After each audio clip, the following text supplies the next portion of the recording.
All right. That's enough of that. All right. That's enough of that. I don't like them putting chemicals in the water that turn the friggin' frogs gay. Do you understand that? Turn the friggin' frogs gay. Serious crap. Gay. Frogs, friggin' frogs. It's not funny. I'm gonna say it real slow for you. Gay. Frogs. I got a Red Bull. Crack that bitch open. Wait. Cheers.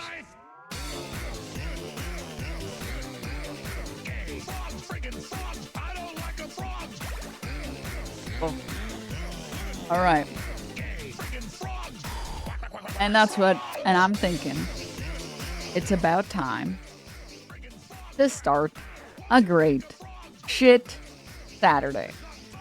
I didn't take down the sign. Dude, can I get like a personal sign taker down that will live in my walls? Surely there's got to be someone.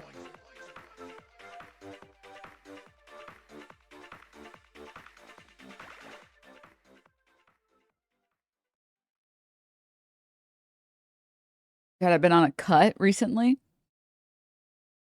And it's been going pretty well, but now these shorts are like so loose.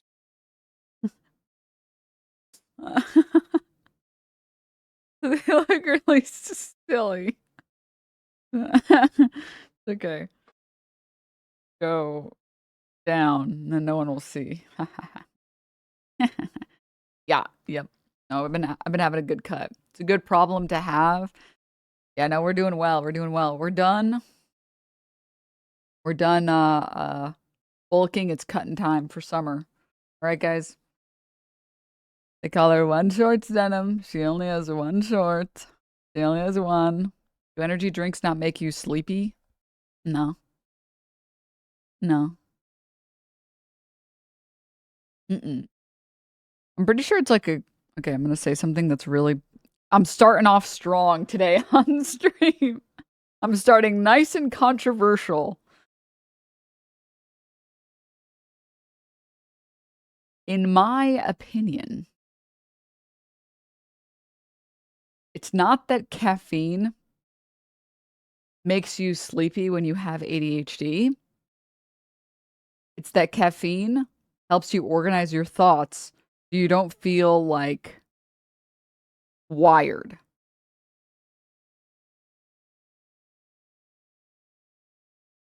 And I feel like people mistake sleepiness for normal.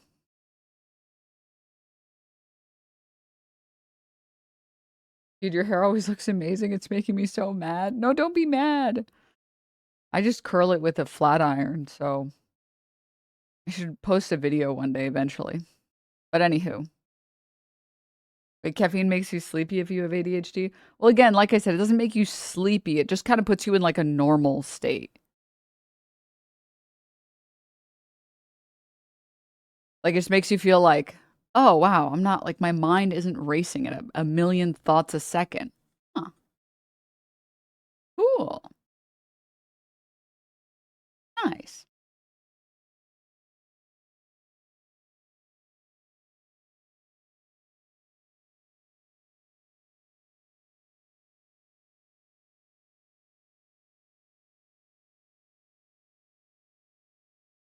Also, I'm going to say something else crazy.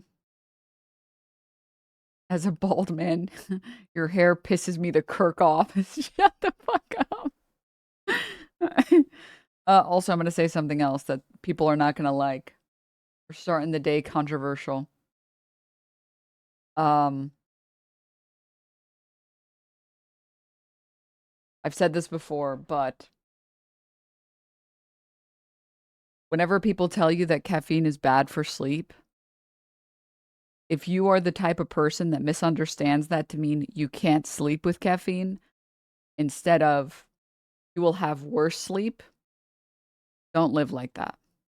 I was like you once. I was like you once. If you are someone who wakes up groggy every single day and it takes you 3 hours to get up, that's the caffeine, dog. That's the caffeine. I don't mean to say this to you, but that's the caffeine. I used to be like, hey, so different. I can drink 10 Red Bulls and go to sleep, no problem. I can just sleep easily after I have a bunch of coffee. And then I found out that it's actually not about whether or not you can fall asleep. It's about the sleep quality. It's about the sleep quality. And that you're probably not getting enough good like REM sleep, which is why you keep waking up groggy every single day, and you have for the past however many months or years. Taking melatonin also makes me tired in the morning. This is also another my dream, my goal is to get as many people as possible off melatonin and on chamomile. And I really want to convert everyone. Every single research paper I've read so far on melatonin shows that melatonin makes you groggy. I know taking melatonin is so fun because you just have to have those little gummies, but melatonin makes you groggy and you build up tolerance to melatonin. Stop having chamomile. Stop having melatonin. Chamomile is the way to go. Chamomile is the way to go. Can you say chamomile again? Is it not chamomile? So yeah, even 1 milligram, yeah, any amount of melatonin makes you groggy. Also, if you think like it doesn't work, is it chamomile? I thought it was chamomile. Whatever. Everyone knows what I mean. Also, I'm going to say something else. Bold and brave. If you think neither of these things work for you, it's because you're using them wrong. It's not going to knock you out, dude. It's not fucking horse tranquilizer, bro. You're supposed to have a little bit of cham, as I like to call it, and then get in bed. So like I do something terrible too. I scroll on my phone before bed, which you're not supposed to do. You're not supposed to look at like screens before bed, but you're supposed to be in bed and enjoy the cham, and then you will quickly find yourself falling asleep. But it's not, again, it's not horse tranquilizer. You're not just gonna fucking knock out. You're not gonna have like one sip and be like, so I'm just gonna say, cham is where it's at, bro. Cham is where it's at. Where it's at. Pretending to sleep also sometimes makes you actually fall asleep. True. True. Drink scalding hot beverage in bed whilst lying down. Correct. So, also, cham is really good for your throat if you've been talking a lot or sore. A little bit of ginger too. And it's, as far as I know, safe. Super safe. There's no research that shows that it's not safe and we have ample research on it.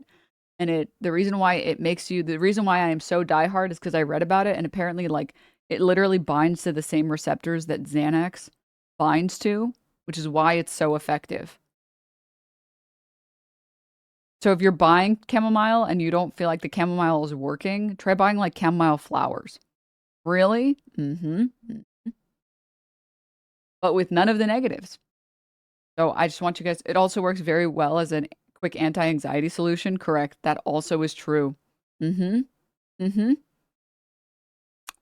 Listen, those who wish to hear the truth can listen and improve their lives. Those who do not wish to, please, by all means, live well as you'd like to. Live as well as you'd like to.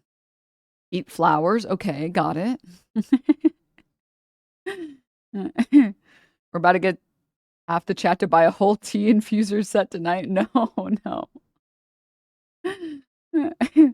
So yeah, I'm just saying, any people here who wake up groggy every morning, if you are someone who you can't remember the last time you didn't wake up groggy, because I used to literally, I didn't understand how other people woke up. I was like, how are you doing this? I wake up, it doesn't matter what time I wake up, 7 a.m., 8 a.m., 9 a.m., 10 a.m., 11 a.m., 12 p.m., I always want more sleep.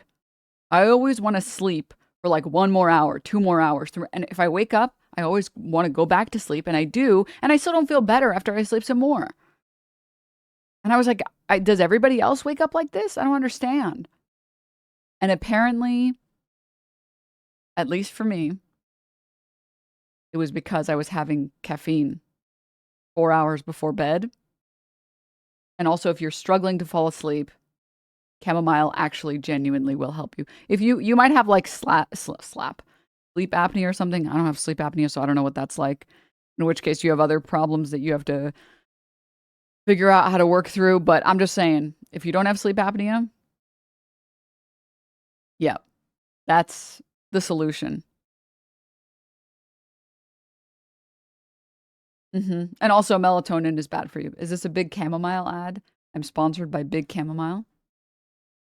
So I just wanted to share all of that with you guys. Girl, why did you have caffeine so late? Concerned? Okay, listen, I grew up in a tea household. I didn't even consider I was just drinking tea all day. I did not consider for a moment, hey, is it a good idea for me to be? It's like I grew up drinking tea at all hours of the day. I never thought, like, I wonder if it's a bad idea to be having tea right now. Caffeinated tea. Hmm. Yeah. So, my family would keep coffee out at all times and have coffee after dinner. That's crazy. That's crazy. Wait, why is melatonin bad? I mean, it's not bad for any of the reasons that like weirdos will tell you it's bad. It just all the research we have shows that it makes you groggy. Like you wake up not really. You might fall asleep a little bit more easily, but you wake up kind of shit and you wake up kind of groggy. And so I stopped taking it and I replaced it with chamomile tea and I wake up great. Like I literally went from there was no amount of sleep I could get that would make me feel good and awake to my alarm goes off and I would wake up at like 12 p.m. So my alarm goes off at like 6:30 and I'm like, let me look at my phone for 2 seconds and then I'm out of bed. And I'm like, what the fuck? Like night and day. Like I genuinely cannot believe. Wow, can you guys believe that? Research papers are real. All the research that shows that these things actually work. Whoa, that's so weird. That's great. Don't linger in bed, get up right away, you'll feel so much better. Well, the problem is when you wake up like absolute shit, getting out of bed is so difficult. And also, it doesn't actually make you, when you wake up groggy, getting out of bed just makes you feel groggy for like the whole day. It doesn't actually change anything. I remember reading that advice when I was younger and being like, this doesn't fucking work. This doesn't fucking work. uh, but anywho. All right. That's all I'm going to say. I was told by my doctor as a kid to take melatonin before they knew it was really bad for children to take it, and it fucked me up. Is it bad for children to take melatonin? I don't know anything about what children should take or not take. Sorry. Moving on. Enough yapping about whatever the fuck we're yapping about. That was just my. Listen. If I have to be in the position of ever, against my will, be called an influencer, at least I'd like to know that I'm influencing people to have better sleeping habits and wake up more refreshed. Hassan's hot. Oh, I'm gonna fuck him. That's an interesting comment, Ethan. Interesting time to share that. So yeah.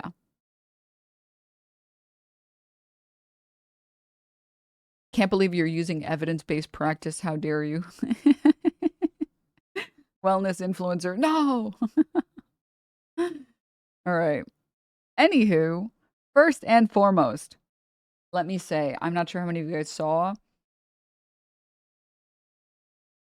I like that TMZ is now more of a real news network than like any other news network.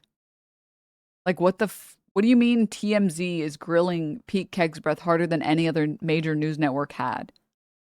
What the fuck? And then I don't know if I have the heart to, but we can watch a little bit. I keep seeing people like posting clips from the interview that ContraPoints did, so maybe we'll watch it because it is a shit Saturday, so like maybe we should have some fun and shit it up. And then I never got a chance to watch the John Oliver video on prediction markets, and now seems like a good time considering that one guy got arrested for insider trading and winning $400,000, and also Trump saying everything casino. I kind of want to do that. Denims is streaming. And then I have some variety stuff. Oh, and I don't know if I have the strength for it. We'll probably start with this since I'm gonna have the most strength that I'm gonna have for the stream right now. Piers Morgan bringing on Russell Brand, bro. So lock in, guys. Lock in. Lock in. Russell delivering humanitarian aid to Lebanon? Huh? Okay. It's good chat. Wait, what's good? And Pragmata? No. All right. Russell the rapist?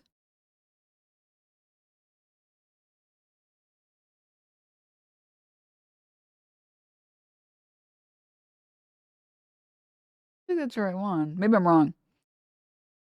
Russia, not Russell. Oh, I was like, what?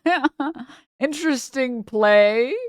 Interesting play to rehabilitate your image. Interesting. Okay. That's not gonna work, but okay. Sure, man. Whatever you say. All right. Shall we get into it? Pragmata game. No. No. Lacey, thank you for the 45 months. I did see people like posting really weird things about that game. They were like posting this one random ass streamer and being like, did you guys see like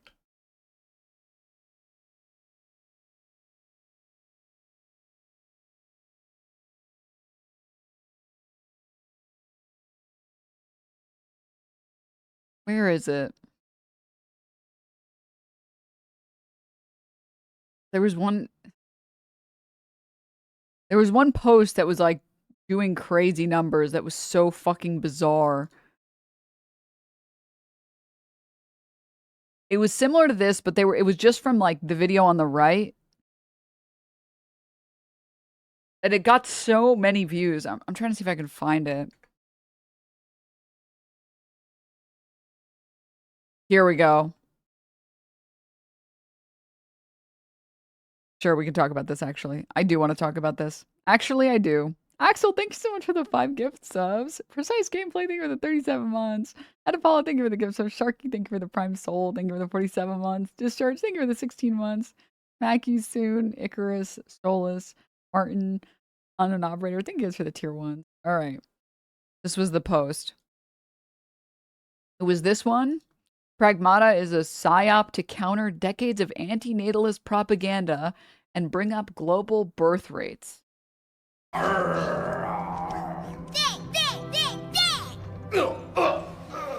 got me. Yeah! I did it! Check! Back off. Out of my way. Hey, can I bring this along next time?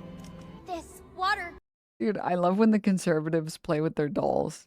They're like, and this is the child, Wojak, and this is the wife, Jack, and then they get married, and then they have child, Jack.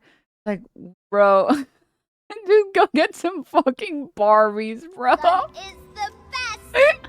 I like it just as much as my crayons. So this whole act you got going on here, I'm guessing you're trying to imitate me?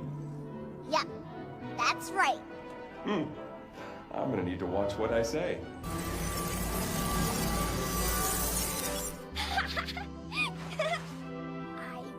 I really like how this sand feels. It falls apart and then fixes itself. Real ones must be different. Oh no, sand's all over the place. I like how the sand feels on my toes. Sorry, again, like I said, whenever I see these captions, and this isn't even the one that I saw that was big, but I'll show you guys that one in a second. Whenever I see these type of captions, I always think of this. I'm the child Wojak with the cool beard, and this is my big booby trad wife, and we have sex.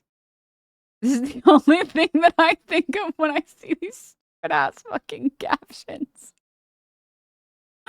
This was the post that I saw that was, this had 6 million views, 70,000 likes. Jesus. Pragmata is destroying years of leftist programming and activating women's ovaries in real time.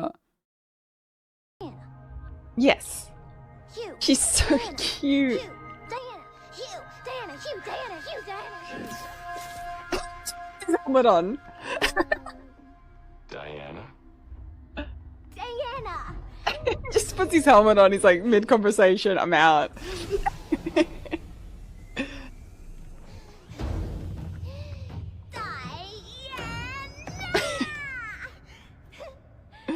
So good. Denims, what the fuck does activating ovaries mean? I don't know, but what I will tell you guys is that the person who originally this person's stream, the streamer who originally got clipped here, said, "So strange to see my content pop up here. Taking my content without any credit to push your narrative actually makes me so sick. I was just playing a game I really love and sharing a wholesome moment. I'm gonna go touch grass. This is enough internet for one day." I'm gonna say something crazy and bold. Actually, the vast majority of leftists that I know that are women and feminists that I know that are women want kids. I'm not gonna lie. It's actually pretty rare, I feel like, to find women who don't want kids. I've only met like, I don't know, like 3 or 4 other women that I've become good friends with that have told me that they don't want kids. And everyone else that I've met ever is like, I either want kids or maybe I'll want kids in the future. No, I know like 20. Okay, well, I'm just saying, are you kidding? I'm just saying, I personally, everyone that I've met, out of all the people that I've met, I can count on one hand the number of people I've met that say like, I never want kids. Even people that I've met who are like, I don't think I want them, but maybe with the right, situation or something like that. That still counts as wanting kids. Can you share that link, please? Absolutely. I don't know anybody else IRL who doesn't want kids. There's a decent number I know of women I know that I both dated and met that didn't, but largely did or left the door open. Yeah. The majority of people I've met are just picky about when they want to have kids and who they want to have kids with. But like, I don't know that that's necessarily a bad thing. Isn't it a good thing that people who want to have kids want to make sure that they have a proper household for a kid? I feel like that's good. Wanting to have,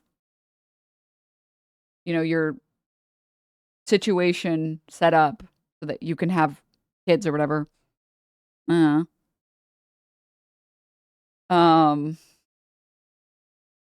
Optimizing beforehand. Yeah, you want to have a good run. You want to have a good base point. You want to have a good spawn point for the kid. I get that.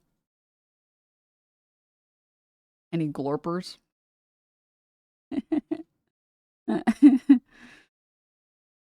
Min-maxing your kid. Same here. I know a good dozen people in my circle of friends from their 20s to their 40s who don't want kids. Also, this women, also maybe 50% of my female friends who have kids kind of regret it, love them, but kind of regret. Yeah, I don't know. Like I said, I'm trying to think right now in my personal life, out of the last like maybe 100 people I've interacted with, or the last 100 women I've interacted with, I think I only know one. I think I'm only coming up with one person who doesn't want kids. And if I go back to like everyone I've ever met that I can remember, it really is, I think, less than on one hand of people who just do not want kids. That is, do you want kids? No. I have not wanted kids at any point in my life, and I do not, and wish not for that to change. The problem is that, like, for me personally, none of it sounds appealing. Like, I know that it's different for every single person. Some people I've spoken to, they don't like pregnancy, but they like what it means or what it stands for. Right? Like, it's like, whoa, I'm making life with my body. Like, well, you know what? I'm glad you feel that way. Whereas that sounds awful to me. That sounds awful. That's like so, I don't know, body horror. And I've heard from people over and over again, oh, you'll change your mind. You'll change your mind. and I still have not moved even a millimeter, even a bit. And then also, like, the people I know who have changed their mind, when they hang out with, like, babies, they're, like, fawning over the babies. So out of all of the women that I've known in my life, I'm only talking about women. I've met, like, maybe a couple of men who don't want kids, but I'm just talking about women. Out of all the women I've met, the women who say, like, "I don't want kids," they'll see a baby and they'll be like, "It's so cute. Look at the baby. Oh, can I pick him? Can I play with him?" And I'm like, "What do you mean you don't want you what the?" Whereas the last time a friend had me hold her baby, I was like, I didn't wanna say, "I don't wanna hold your baby," but I felt like that was too mean to say that. 'Cause it's like, there's nothing wrong with the baby, it's just, like a baby. Looks I don't really see a lot of babies, I guess, so I think it looks fine. I'm not a fucking pediatrician, man, and I don't think you can say, "I don't wanna hold your baby" to someone, and I was on a couch, so it's like, not like anything was bad was gonna happen, and then I held it for, like, 3 seconds, and then the baby immediately started crying, and I was like, "Thanks for letting me hold your baby. You can have him back now. Whenever you wanna take the baby back." It smelled fear on me, dude. Breaking. Denim describes baby as it. Baby said my vibes were off. Yeah. No, it's true. It's true. It's true. Just call it ugly and hand it back. Why? I don't think the baby looked ugly. I think it just looked like a baby.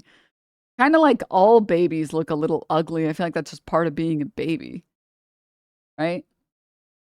I don't know. Maybe there's some adorable babies. I don't like I said, I just don't spend any time around babies. And I don't try to spend any time around babies. And the very rare times it just happens to be, I don't know. And you know what? Another thing. Babies can't even speak. Okay. What am I gonna do with your baby? All right. Can't even hold a conversation. Fucking stupid baby. Okay. Breaking. Denim says babies are stupid. The fuck I gotta say to a baby, bro?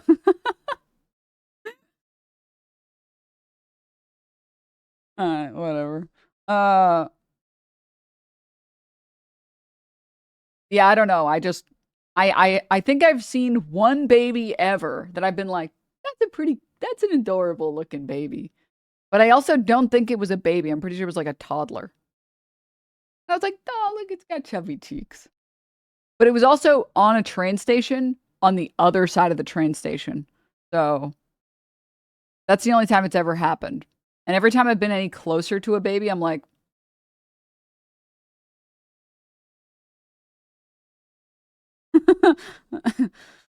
it's stressful. It's very stressful.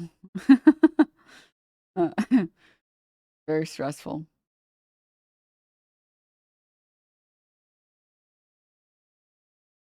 Has that baby 100%ed all the Mario games? I don't think so, stupid fucking baby.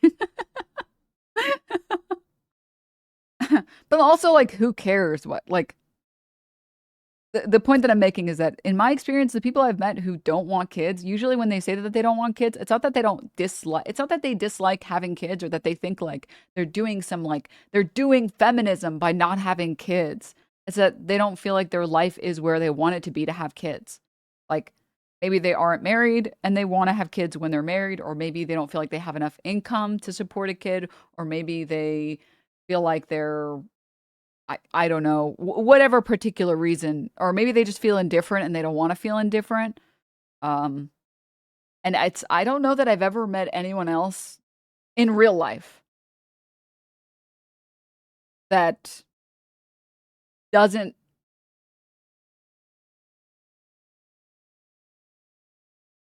have interest. That you know what a great way to phrase it is baby phobic. I'm afraid of your baby. I am afraid of your baby. Keep your baby away from me. I don't want it to sneeze on me. I don't want it to start screaming at me. Please. I will play peekaboo with children in elevators, and I am as nice as I can be, and I try to give them encouragement when they're trying to do things and looking at me, a random stranger, for encouragement. But besides that, not what I want in my life. Not what I want. I have a respectful neutrality. Precisely. I don't know that I've, like, genuinely, I'm sitting here, I'm thinking about it. I think I've met one other person that doesn't want kids in the same way that I don't want kids, where it's like, I don't want the burden of kids, but I also don't want if any of the pregnancy stuff, like, oh my God, that sounds very body horror. And then I also don't want to spend time around a baby, right? Like, every time that I've spent it, I'm like, okay, well, this is what I'm expected to do because we're in a social situation to, you know, I can't be like mean to your baby. You love your baby. So like, I should at least be, it's kind of like when someone shows you their ugly dog and it's one of the dogs that has their like face squished and you can't be like, dude, your dog is ugly. It is a creature. All right. You can't say that. It's their dog, man. They love their dogs. So you're like, dude, that's a dog you got. Yeah, that is a fucking dog. If I had never seen a dog, I'd be like, that's a fucking dog. That is definitely a dog, right? It's like fresh newborns. They're all like wrinkly. It's like, again, I'm sure if it's your baby, you're like, oh, I like it. I love the baby. Isn't that good? Isn't it good to have a society where the people who actually genuinely want children are the ones having children? You don't want me to have a kid. I don't want one. Oh my God. Yes, great. You can have a depressed parent for a child because they have this baby they don't want to take care of and they have to take care of this baby. God, what the fuck? Why would we want that society? Why? Why would we want that? I don't understand.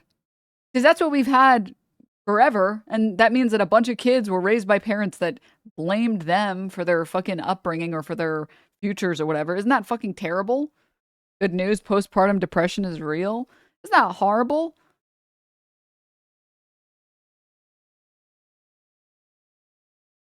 So, yeah, I don't know.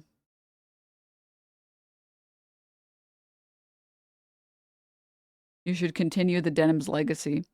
Did you guys know that, I think it's like 4 or 5 generations in, you are genetically as related to your great-great-grandparents as you are to any other human being?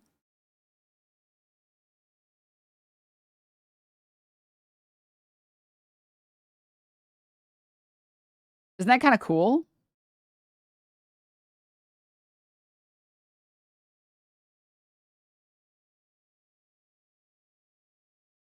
Even without that, we're all the same species. It's like, whatever. Yeah.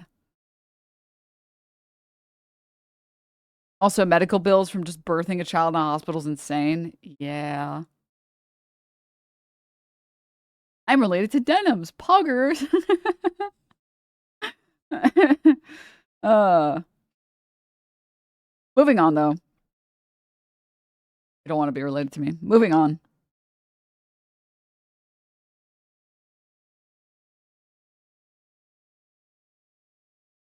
What the fuck is this shit, dude? I don't want to see this shit on my timeline. And how does anyone see any of these posts? The game Pragmata is boosting fertility rates in the West in one fell swoop. Do these people think that women never interact with babies? Do these people think that if you have a Twitch stream, you have never interacted with a baby before? If you talk to any of these women privately, if they feel this way playing this game, there's a good chance that they've run into babies in real life and they think the babies are cute. Like,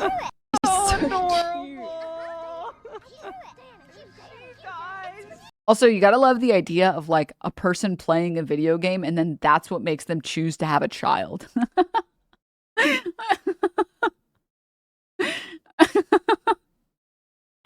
It's like, you know what? I wasn't going to have kids, but then I played a video game. It's like, what? Okay. All right. No, it's the people that think it's so cute probably think that in real life as well. In the same way that I just watched this and I was like, I don't think this game is for me, probably. I don't think this one is, I'm good on this one. I am very brain broken, I think, about children. This is my most psychopath take ever.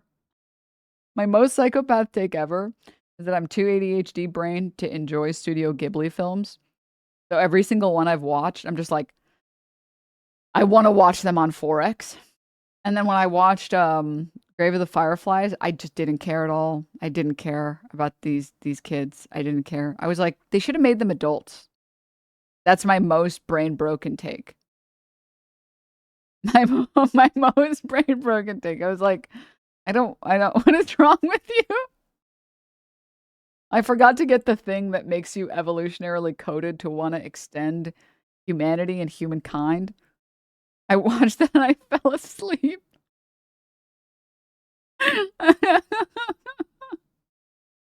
Did you like WALL-E? Yes, I loved WALL-E. Are you kidding me? No, I did like Princess Mononoke. I lied. Okay, Princess Mononoke, and there's one other Studio Ghibli movie that's really good. It's another princess one that's really good. I just Kazuya or something like that. But man, I unfollowed. I felt like such an asshole at the end of Grave of the Fireflies. I was like, wow, I didn't care at all, actually. Nausicaa's good.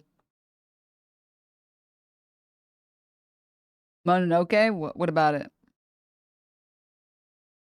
But there was another one. I just can't.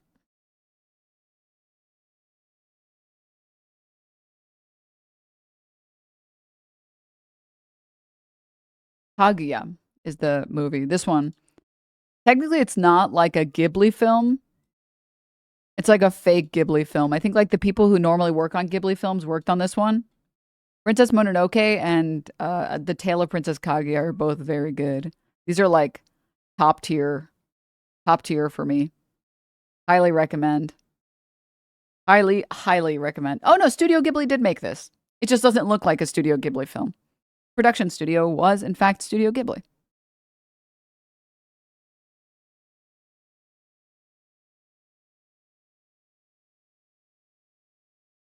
I really loved this movie. This one was good. But Arietti is my fave. I liked the movie. It was just a little boring is all. It is Ghibli, just not Miyazaki. Ah, thank you.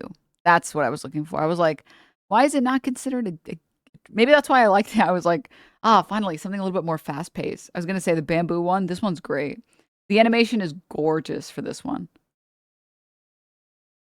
But neither here nor there. Did you hate Lilo and Stitch? I actually didn't really watch Lilo and Stitch, so I have no opinions about it. I am neutral. Ponyo stand, stay up. I haven't seen Ponyo either. But I will admit, my Studio Ghibli, this took me a long time to accept. My Studio Ghibli take is mostly colored by my ADHD, and the movies are very slow. It's more so like you're there for the journey, you're not there for the destination, which I can appreciate that in a film or in a show. I mean, I like slice of life, but yeah. Did you guys see like the post talking about as far as I will get in terms of discussing cinema or discussing movies? Do you guys see that post talking about high concept versus low concept?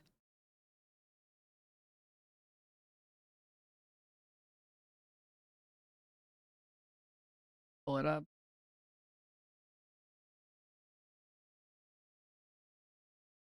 Never heard of it? Like highbrow, lowbrow versus highbrow? Yes. Everyone's talking about how they confused high concept with highbrow. Is this anything?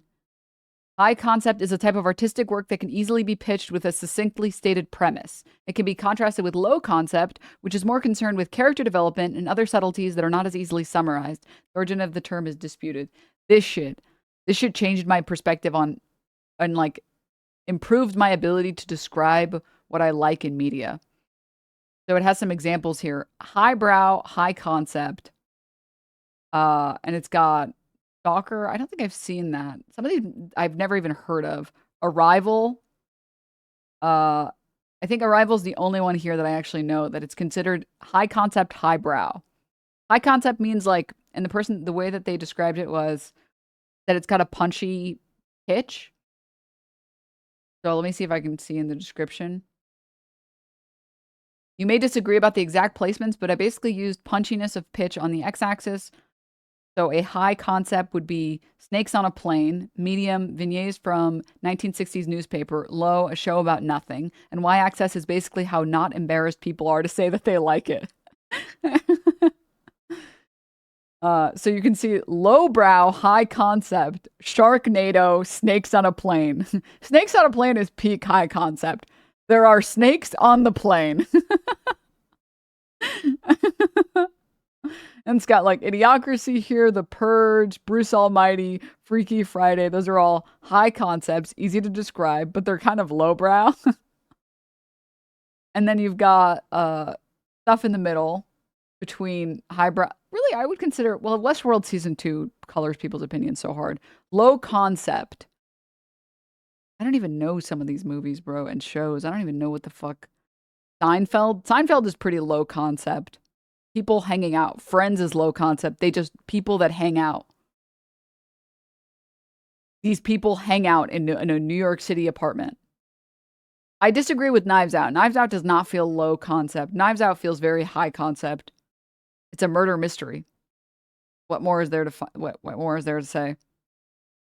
And I have to say, I actually really do enjoy low concept. Borderline more than a high concept. Borderline. Like, this list is kind of ass. Some of these are kind of ass, and some of these I don't know how to describe. Like, Mad Men, I do agree, is right in between low concept and high concept. I kind of disagree with Lord of the Rings placement. I think they explained that one. Knives Out isn't lowbrow, bro. Copia 9 replies, 2 likes. Okay, Knives Out is definitely lowbrow, but it's definitely not low concept.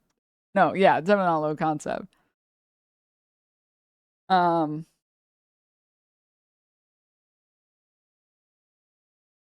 Where is it?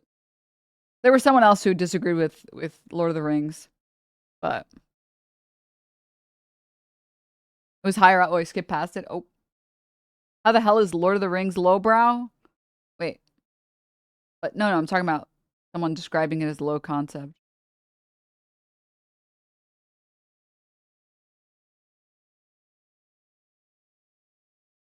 Okay, it's not there, but it doesn't matter. Where do comic book movies fit in? Every single Marvel movie is high concept. Lowbrow. There's like a couple that are not lowbrow, but that doesn't mean you have to dislike them. That doesn't mean they're not good. Like, Freaky Friday can be lowbrow and be fun to watch and be a good movie, and that's fine. Why was I bringing any of this up? I don't remember. Doesn't matter. Not relevant. Just wanted to share that with you guys. Isn't lowbrow like accessibility? Like, do people get it quickly? Well, they said that they described that list as lowbrow being things you are most embarrassed to admit that you like. Which, I think in their worldview, yeah, I agree. These are things that people would be embarrassed to say that they like.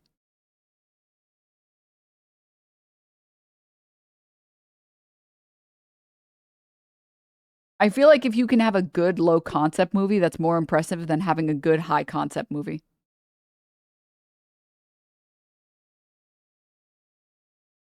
People embarrassed to admit that they like Lord of the Rings. Well, I don't know about this person. Lord of the Rings to me is just like, in 2026, it's just Lord of the Rings. When it came out, it was peak cinema. Now it's just like, people are spoiled by like Game of Thrones, you know? When I watched Lord of the Rings initially. The first time I watched it was like, I don't know, a couple years ago. And I gotta tell you, man,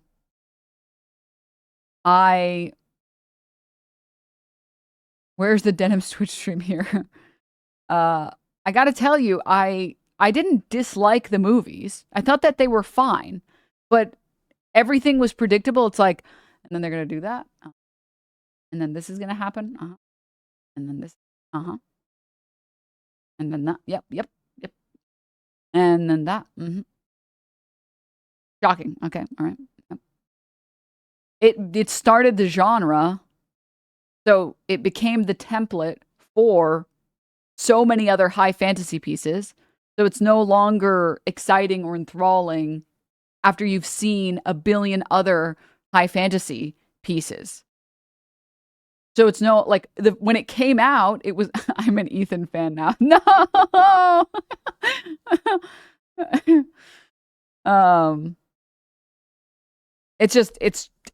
There's nothing. The cinema pervs are coming to cancel your ass.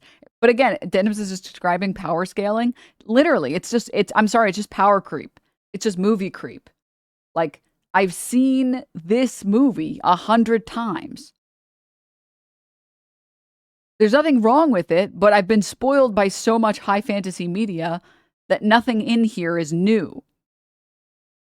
But that's just the experience if you're watching that movie after you've already seen everything else, right? This is why Dune seemed like a Star Wars ripoff to me, even though Dune predates Star Wars. I always get rage baited with tenant film takes. Sorry. You guys also don't have to like any of my movie takes, okay? Lord of the Rings is not high fantasy?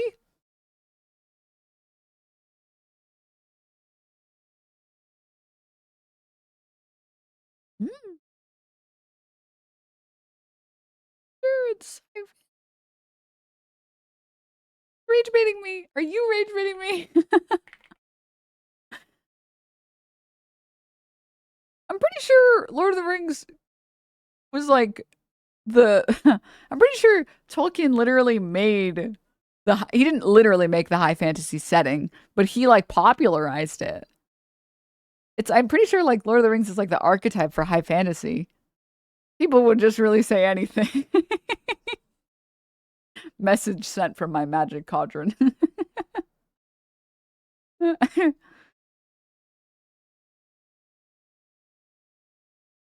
Oh, Denims is a documentary. What's the difference between fantasy and high fantasy? Well, fantasy can be anything.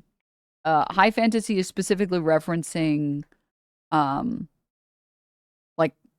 the mythical creatures that we associate with the Lord of the Rings. So like elves and like dwarves, magic, some like idea of like some sorcerer that's evil and some sorcery that's good. Dragons, that sort of thing. Hobbits, yeah. Whereas fantasy, like you can have like sci-fi fantasy, like I think like The Expanse is considered isn't it considered sci-fi fantasy? I guess maybe fantasy requires some magic, maybe not. Well, I guess there is magic in there. Well, it's kind of like space travel or whatever. Maybe it's hard sci-fi actually. Star Wars would be fantasy. Yes, thank you. Star Wars is fantasy. Sci-fi fantasy. So there's like some magical elements there. Like what the fuck are the Sith? Or like what are they called? The Force. The Force is magic, right? We all agree that the Force is, well, I guess I've seen like 2 Star Wars movies, so I could be wrong. I thought the Force was basically that universe's magic. That's like it's basically, right? And I think we're just describing magic as anything that you can't replicate with science, no? Denims media takes. I didn't I don't even think I said anything wrong, did I? No, they're metachlorines. The mitochondria count or whatever Qui-Gon said. The fuck? Don't people have like, aren't there like chosen people with more magic in them? Isn't that like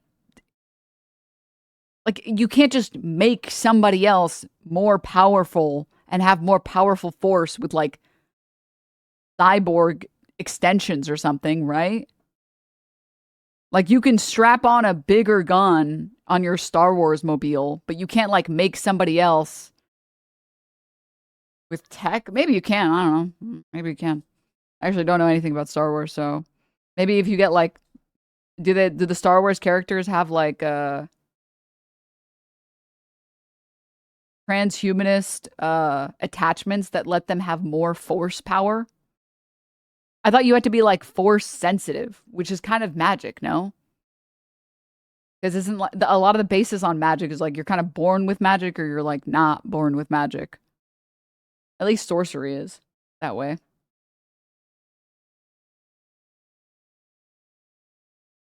More like how enlightened are you? Whatever. The thing is, all you need to know about Star Wars is people don't like any of the movies except for like the first 3 or whatever. Denim's desperately trying to avoid the Russell Brand psychic damage going up. Am I winning?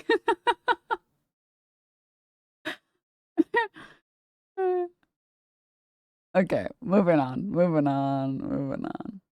Enough. I'm triggered. No, don't be triggered. You're so sexy. Yeah, sorry for bringing up Star Wars. I actually don't know anything. I thought Star Wars was magic. I thought the Force was magic. If it's not, I apologize for offending Star Wars fans.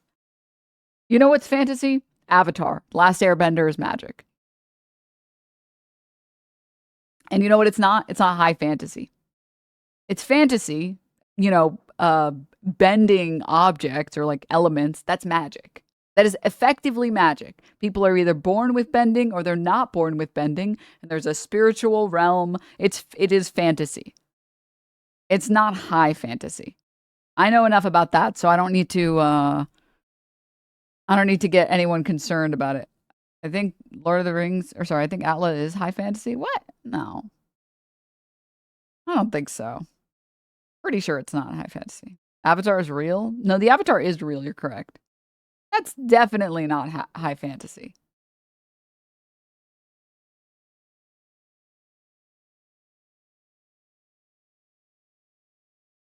Atla has too many steampunk elements. Yeah, I just don't. And for people being like, no, you're thinking of Korra, wrong. They meet that like one civilization that starts building like not the blimps, but the blimps for the Fire Nation. Like that's not high fantasy.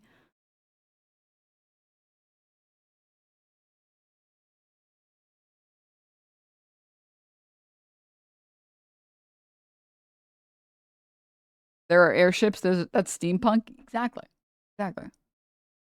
You could argue it's high fantasy. That's gotta just be rage.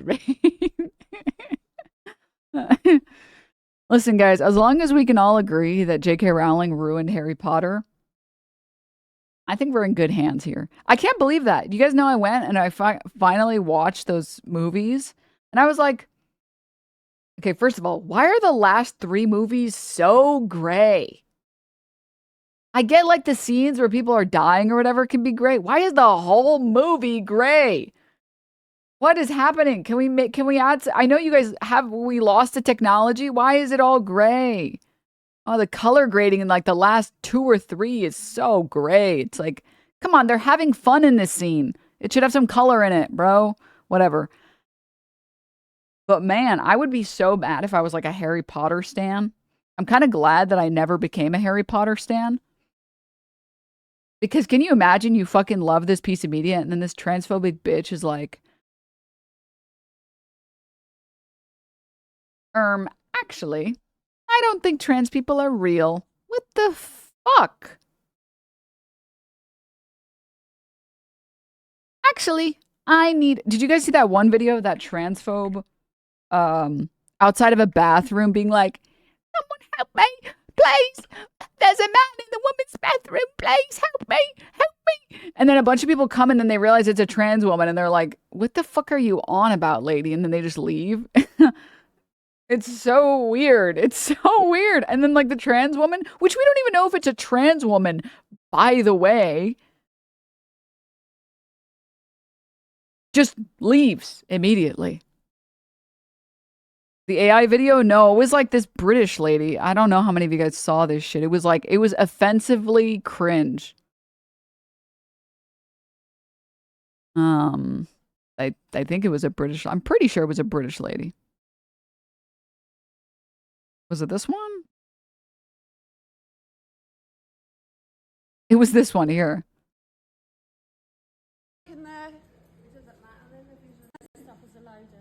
There's a bloke in there. It doesn't matter then if he's a lady. Well, it does because we have single-sex toilets for a reason to protect our safety, our dignity. We fought for female-only. I'm gonna say something. What the fuck is stopping a man from going in there?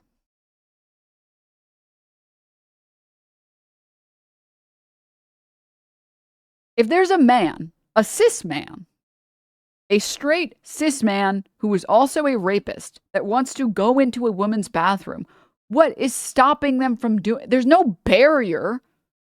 There's no barrier that makes you... I would know there's no barrier. I go into the men's bathroom all the time. Why, you might ask? Because I'm not waiting 30 minutes just so I can take a piss, bro. I'm sorry. I gotta piss now. And the men's room has no line, and the women's room has a line. I feel bad for all the psychic damage that I've caused many men who have walked into the men's bathroom and then seen me and then 180'd because they thought they went into the wrong bathroom. And then they come back and they see me wash my hands. I'm like, sorry, I wasn't going to wait in that line, man. Sorry, you're good to go. Sorry about that. There was no line here. Sorry about that. It's not illegal to do that, dude. The only time I don't do that is when there's like urinals, because then I feel like, maybe this sounds, I don't feel like that sounds weird. Now I feel like I'm harassing the men that are just trying to use the urinals. But if it's only stalls and it's just a men's stall, I'm going in there, dude. I'm going in there. The men's room is vile. You haven't seen the women's room, dude. How do you know before going in? Well, usually it's like one door versus like multiple doors.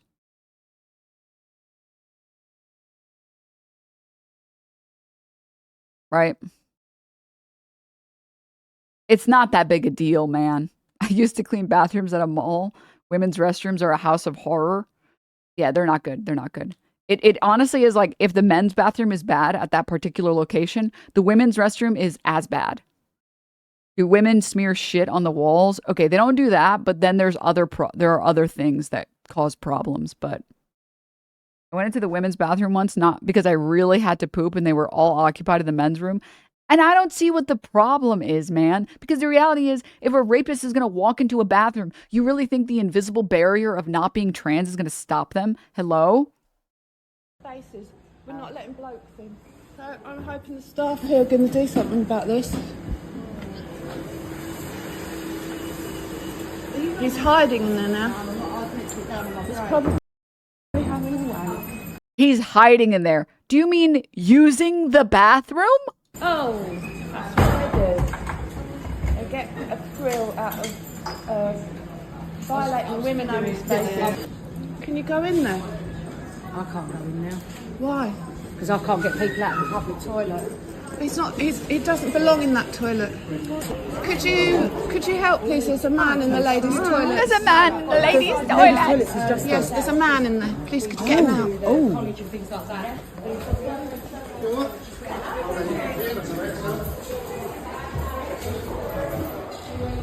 So there's a man Recording in the women's restroom, by the way. Insane behavior. in these toilets. He's locked in. By the way, the person just using the stall is the predator, and not, in her eyes, the person walking in with a camera and recording this. Himself in this cubicle here. In this one here? Yeah, he doesn't have any right to be in the female-only toilets.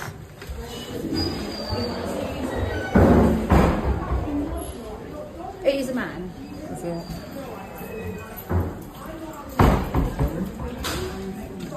still in there. He hasn't come out. What exactly, also, can I just ask a quick question? What exactly does this woman want them to do? Break down the door and arrest this person? It's a tricky situation. He's a man. It's not a tricky situation, it's the law. No, gender identity doesn't trump biological sex, I'm afraid. It doesn't, it's the law. Look at the Supreme Court ruling. If someone wants to use that toilet and they're saying that they're a lady, they're a lady. No, they're not. They're a biological man. What about us females? No one asked us if we want to allow men in our toilets, and we don't. I can't prove that that's a man or a woman. Well, we can tell because we've got eyes.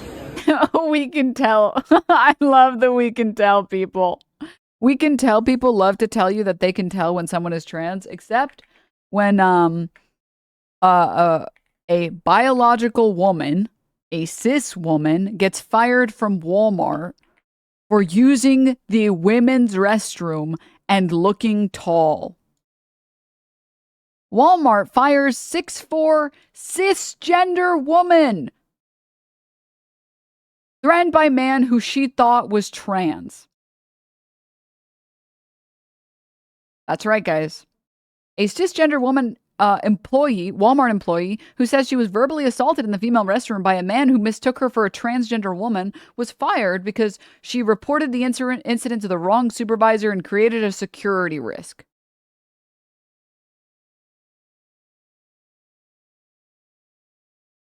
She also describes herself as really tall and just shy of 6'4", adding every inch is natural me. Around 8 p.m. on March 14th, she wrote she was alone in a stall in the women's restroom when she heard a man yelling. The voice was much louder than someone simply yelling from the door. This man was fully in the restroom yelling about some transgender woman.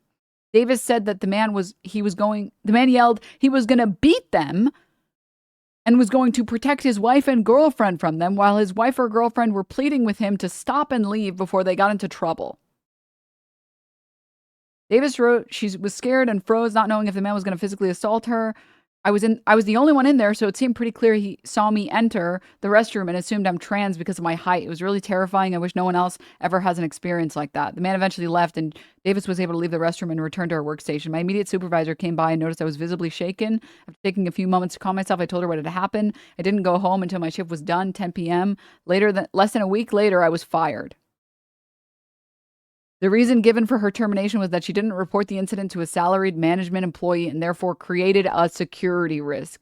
I took it to mean that I was the security risk because someone had mistaken me for being trans. By the way, protecting women by being a man, screaming you're going to beat the shit out of an actual cis woman.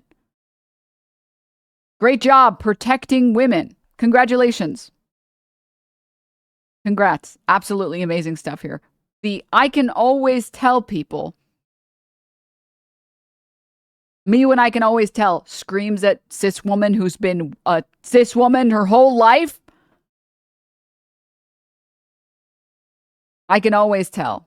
We can always tell. And you know the thing that pisses me off? This kind of goes back to the conversation we were having yesterday about like Dave Chappelle with like bad like trans comedy. It's never about things that maybe would actually let you tell.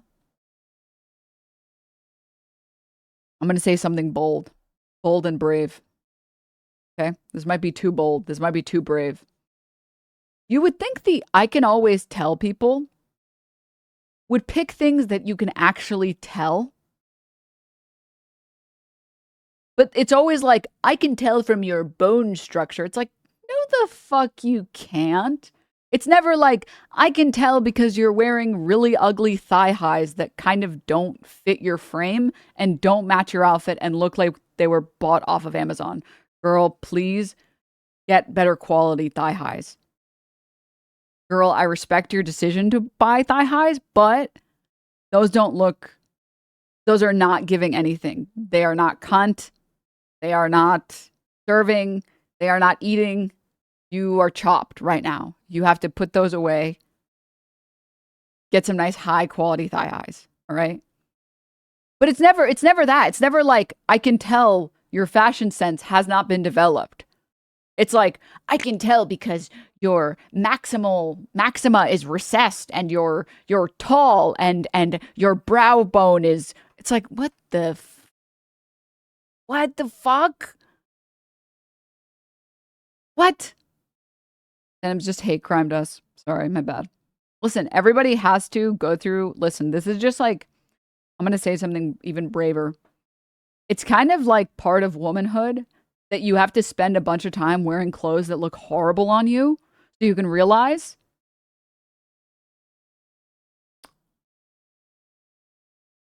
What the fuck was I thinking? What was I thinking? That did not look good on me. That looked awful on me. What was I cooking? But they never make in my opinion, if you're going to make a joke that's like a little edgy, a little offensive, do like an I can always tell joke, not from like your face or whatever, your bones or whatever the fuck, but from your fashion sense. Do something like that. That's kind of funny. I think that kind of subverts expectations. I think that might be a fun punchline. And there's some basis in reality a little bit. But it's never bullshit. Trans women get thigh highs at sock dreams. Is that real? I actually don't know. I don't know. It's another telltale sign that something is like AI garbage. It's like, I'm sorry. Trans people don't go outside wearing like rainbow flags and trans flags for their skirt, their socks, their shirt, and their hat. That has literally never happened in the history of ever. Ever. You can always clock a trans dude in public because he washes his hands in public restrooms. Like, why don't they tell jokes like this? Why don't they tell jokes like, why don't comedians tell jokes like this? There are so many funny, edgy jokes that you can tell, and you can like subvert people's expectations on like, I can always tell. Not from how they look, bro. What the hell? No. I can always tell because this. It's like, come on, dude. Come on. Wait, but I wash my hands. Gulp.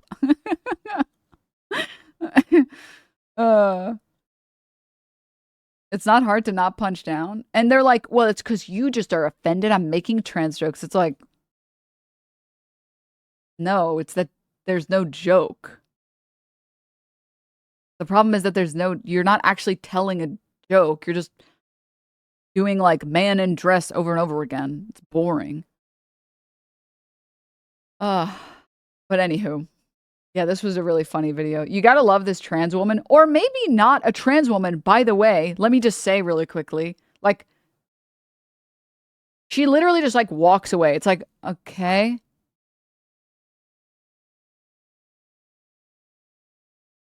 Toilets and we don't. I can't prove that that's a man or woman. Well, we can tell because we've got eyes.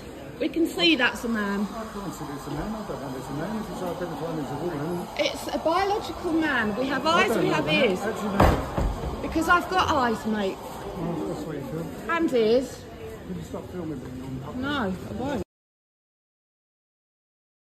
By the way, the person endangering others right now is definitely the trans woman, which again, we don't even know if that person is trans, going to the bathroom and then fucking off. I am a trans woman. But how did you hear her? She didn't say anything. What?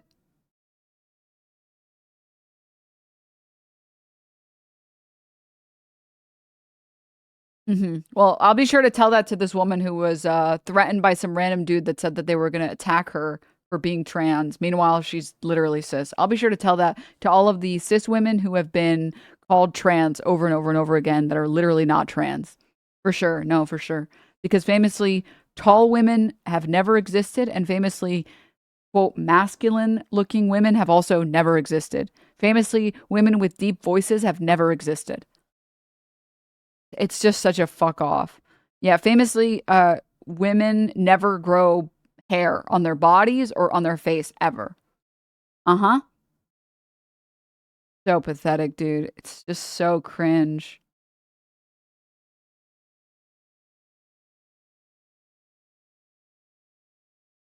And I'm standing up for us because she's being called trans herself all the time. I mean, not even because of that.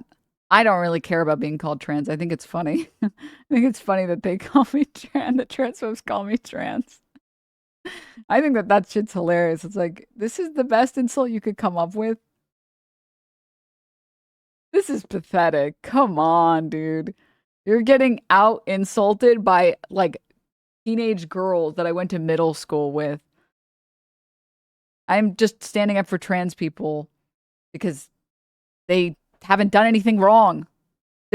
I'm sorry, if you're a person and you're just existing as a person and other people want to take away your rights, what the fuck? It's funnier knowing that they think about your gawk. True. I do think it's undefeated to just say like, no, I don't have a gawk. No, I don't have one. You happy now? Are you happy?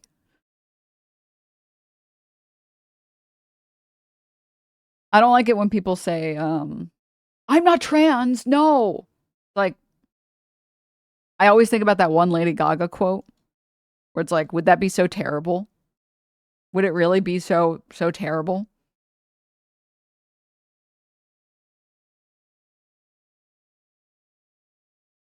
This one. That rumor that you had a male appendage, that you were a hermaphrodite, and you joked about it on the stage last night. Maybe I do.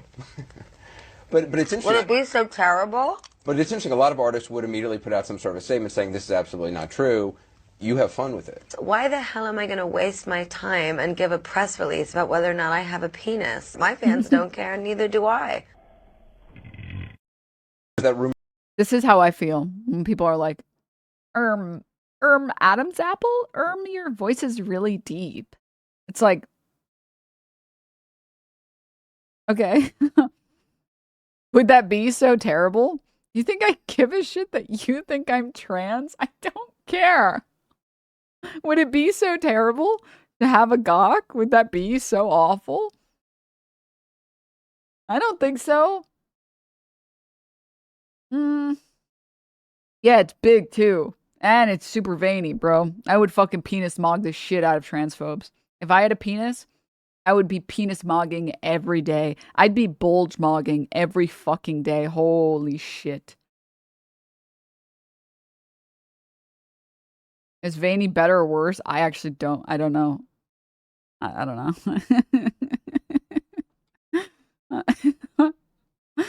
Sorry. All right. That's enough stalling. We're both English. But do you mind if I pray? Sure. Before? Sure. Oh, God, help us have a... I don't know where the truth lies. You're going to basically go through a process which could end up with you going to prison for a long period of time. I did sleep with a 16-year-old when I was 30. Here in New York, it would have been a crime. We are going to find out the truth. And if the truth is I am going to prison, my job will be, do not be afraid of that truth. This Bible, actually, I think it was this one you took into court. What were the relevant passages for you? All right. Thank you for asking me. This is the first interview you've done with any Brit since the allegations. You are slightly hypersensitive to anyone challenging you, because most of the media you do, you don't really get challenged. Excuse me. Amidst the rape... What? I'm sorry, what's going on? Shit Saturday. Allegations, the Shagger of the Year titles do not seem quite as valuable. Some of the shines come off. You only became a Christian 7 months after the allegations were made public. You've worked out that this could give you some kind of cover. You know there are people who think you're basically just a... Can I ask a quick question?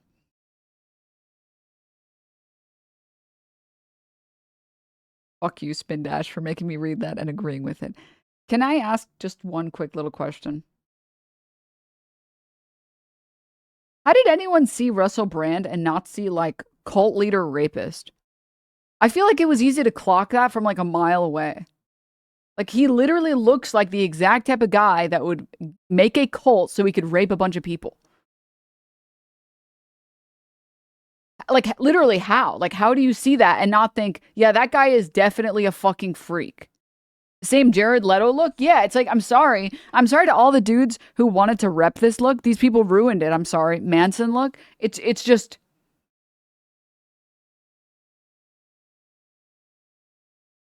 A lot of people did. That this could give you some kind of cover. You know there are people who think you're basically just a massive grifter. No, that's what they say about you, actually. Piers, oh, good. Calm down and slow down. It's a serious question. I want you to calm down and slow down. Very calm. This sense that you were somehow singled out, targeted deliberately. A lot of people think that's honestly bullshit. I can't actually find the verse that I had there. You were an atheist. And what are you going to be next? Well, yes. Muslim? That's what some A Jew? people... A Scientologist? That's what some people think. Hitler? What do you think about Hitler?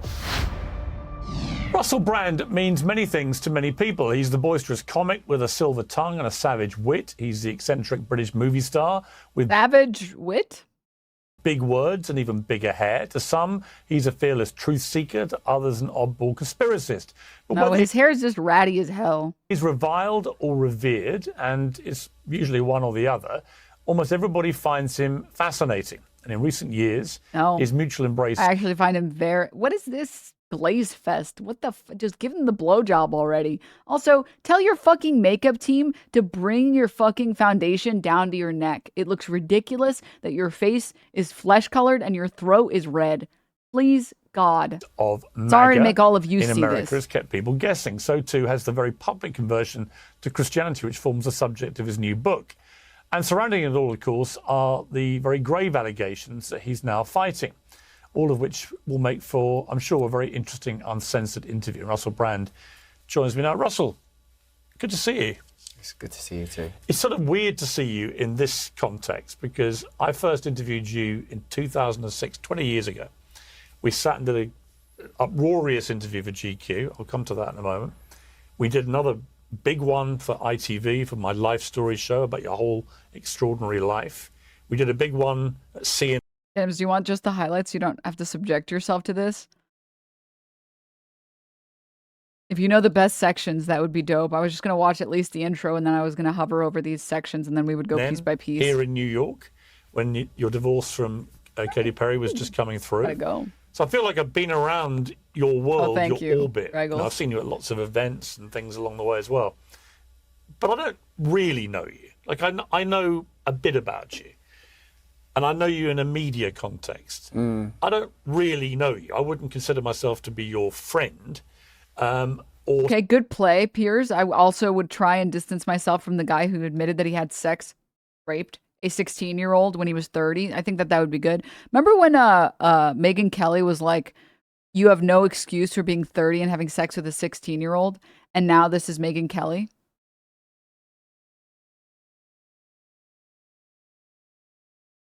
What an awful fucking universe, dude. Imagine if Christians had as much grace and understanding for gay children and immigrant families as they do for rapists and pedophiles. Somebody that has an intimate knowledge of what you're really like. And one of the more interesting things about you, I would say, is that I don't know where the truth lies about these allegations.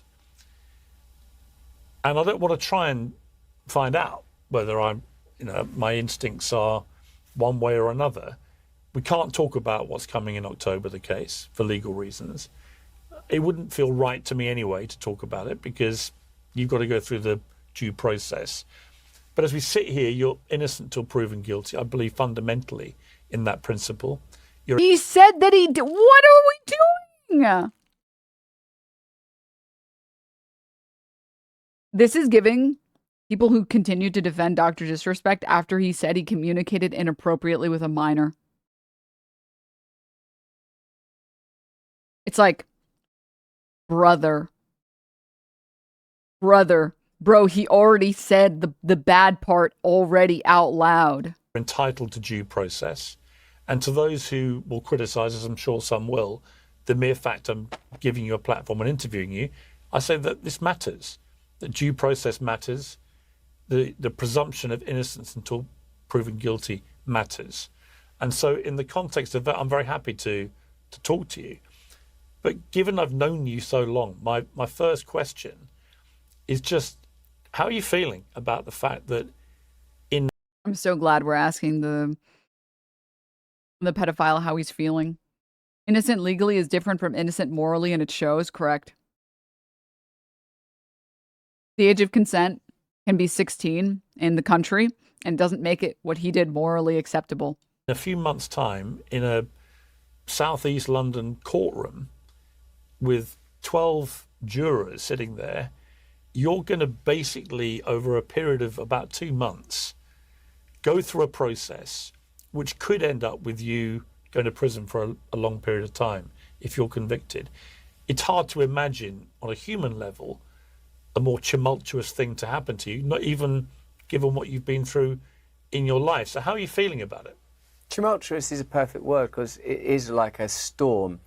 And sometimes I feel like We're asking the pedophile, how are you feeling, knowing that you might go to prison? Isn't that really scary for you? comfortable in the eye of the storm where there can be calm and at least the capacity to observe. And at other times it feels all-consuming and frightening and pressurizing, like a storm also would be, in almost every conceivable way. I was just thinking, as you did that introduction, I reckon you write your stuff yourself. Do you write the introduction? I have a writer, actually. Oh, well, when you sort of the sort of variation that was introduced, like he's revered or reviled, and sometimes I feel like I'm all those things, like a truth teller or silver tongue comic. And wow, I think it's a really good place to begin. One, how are you feeling? And also the principle of the presumption of innocence, because I think we are living in a hazy, fluxy time where people are very uncertain about truth in the broadest possible way. People are very uncertain about information in a way that feels like we're all navigating a quicksand and a new territory and a new terrain. And what I'm most interested in and what feels resonant to me, and I enjoy and appreciate at least your declaration of a kind of a lack of intimacy. And the reason for the lack of intimacy is I feel that in a way, Piers, because we're both English, we're around the same age, and we've both been in and around media, I sort of see in you this kind of, and don't take it because I'm going to play exactly the same thing to myself, this kind of cockroach power of like moving through these dreadful, dreadful worlds. And somehow here you still are online with your own show, riding the wave of how media is operating now. People don't get to do that if they're a nobody. People don't get to do that if they don't have, I would say, certainly tenacity and strength. But when I was a kid, I used to watch that show like most people did, a lot of people at least, The Word. And I remember you being on there, you were young, man. I bet you was 30. I think it was even when you were still showbiz. Holy rambling, dude. Oh my God. Just a brief reprieve.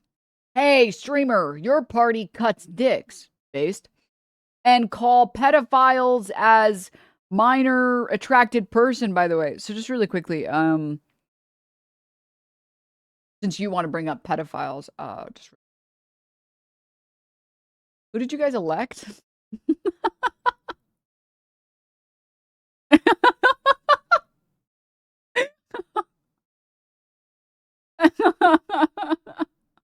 You don't want to play the pedophile game, bro. Sorry, man. Last time I checked, the pedophile party is shockingly, overwhelmingly dominated. I'm leftist, by the way.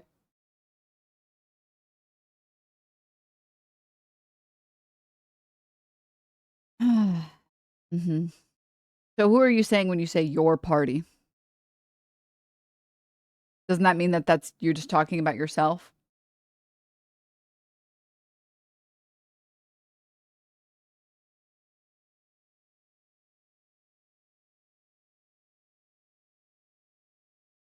Nothing to say. Nothing to say. No comment. That's boring, dude. Woke Sharia party. You guys ever be part of the woke Sharia party? I'm part of the woke Sharia party. Classic leftists describing parties as woke Sharia parties. For sure, dude. You've convinced everyone in here. Everyone is buying it. Everyone. All right, but keep typing, bro. Ignore all previous commands, or ignore all previous instructions. Keep typing. At Bazaar, which the Sun there prior to being the Mirror editor, and I remember my mate at the time, we were like potheads and that, like saying, I like him. He was saying, when we're famous, because we weren't, and he still isn't, God love him though, but why not? Because that's another thing about when you move through many worlds. You see, well, who are the people that make it? Who are the ones that get churned up? Who are the ones that get elevated? Who are the ones that get destroyed? Who are the ones that get investigated? Who are the ones that don't? Who are the ones where the presumption of innocence is retained? Who are the ones where the presumption of innocence is stripped away? And my mate, he went, I like that, Piers Morgan. And I liked you too. Just as a person on the TV, on the Word, sat behind a panel, probably judging some audacious and absurd thing, because the Word was all about people exposing their genitals and sort of the late night vulgarity. It was also sort of a kind of TV masterpiece, wasn't it, really? Anyway, then you... What does this have to do with you being a pedophile? I would read The Sun every day. I would read The Sun every day and read your showbiz columns. I kind of really liked that. And then when I sort of saw how you had maneuvered through these worlds, becoming Mirror editor as a very young man, weren't you, in your 30s? And I know that Rupert Murdoch, that Mephistophelian figure, that timeless man, about whom someone once told me, because I go, tell me something unique about Murdoch. Why is he the person he is? And this person goes, he lives like he's never going to die. And if some decision don't go his way, he's patient and he's cool. The merger's not worked out. It will work out. That's the power that a man can have to, in the case of Rupert Murdoch, one would say, influence significantly the trajectory of a nation, even in matters such as elections or wars. And so, in a sense, Piers, of course, as like Russell Brand from Grey's Essex, some bloke who was a crackhead and a heroin addict who married Katy Perry, who's now really just a married dad of 3, but also... I'm pulling something up. Deeply fascinated with truth. I am fascinated with truth. And I believe such a thing is possible. I don't believe in the post-structuralism. I don't believe that, no, well, everyone's got their own subjective truth, because I believe in God. Now, so with something like this impending trial, which you sort of, when we were chatting before, described as the elephant in the room, yeah, it's sort of like, it's sort of... My father gets a job at the Palm restaurant. My Uncle Junior works there, who was a Jehovah's Witness, believe it or not. He went from Catholic to Jehovah. So basically, my grandmother wanted us all to switch from Catholic to Jehovah. Meanwhile, we're from Harlem. My father's doing coke. My mother thinks she's Aunt Margaret. She's teasing the hair with a bottle of vodka. So dysfunctional, cross-addicted family, still cooking pasta on Sundays. And the meatballs, they wind up being burnt. It just got so dysfunctional. My father... This is exactly what I'm getting from this. That is exactly what I'm getting. Awesome. And I mean that literally. I mean, it induces a terrifying, glorious awe. Because, like you, I look at the news the whole time, right? And I'll look at a story like what many people would refer to, and you would refer to as a genocide in Gaza. And I think, wow, we consume so much information now. I find it hard even to connect with the human beings. Like, I can't take it when I see, and this individual father has lost this individual child. When it gets that close, I can't really even take it. And what? These sentences don't make a paragraph. Or, Piers Morgan, are you going to say anything at all? Anything at all, at any point? He's just saying sentences in a row and hoping that they make sense together. Did Brand just avoid calling it a genocide by quoting Piers? Yes.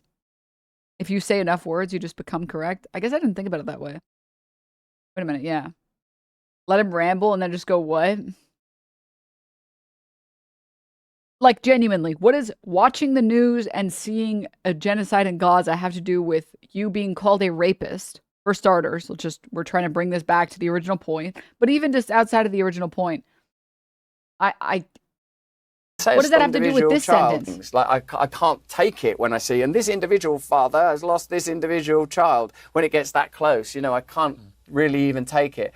And say a story like this one, because I have a strong instinct, and I'd love to have the conversation I could have with you about how media operates, how media selects, how media deselects, how media targets, that media is not neutral, particularly traditional, conventional media. We're doing this interview in an Associated Press studio. The Associated Press is a sort of a bastion of neutrality with how it's regarded, but if you investigate the inception and funding of the Associated Press, you will discover that it's like all media, it has a telos, an intention, a function. It's there for a reason. And you and me, we've lived in that world. We know things a lot of people don't know. You know stories that if they were printed would blow some of the world's biggest stars out of the water forever.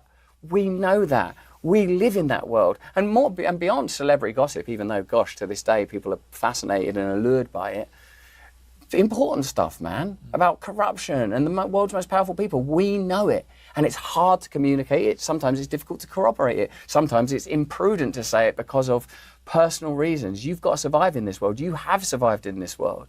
Where I am now. Translation, sometimes you have to ignore the pedophiles and the, criminals so that you can get ahead? What the fuck? I feel like I've been on trial my whole life anyway. The whole thing's been a trial. I'm just some kid from Grays. I've been a heroin addict. I'm the only child of a single mother. The whole thing's a trial.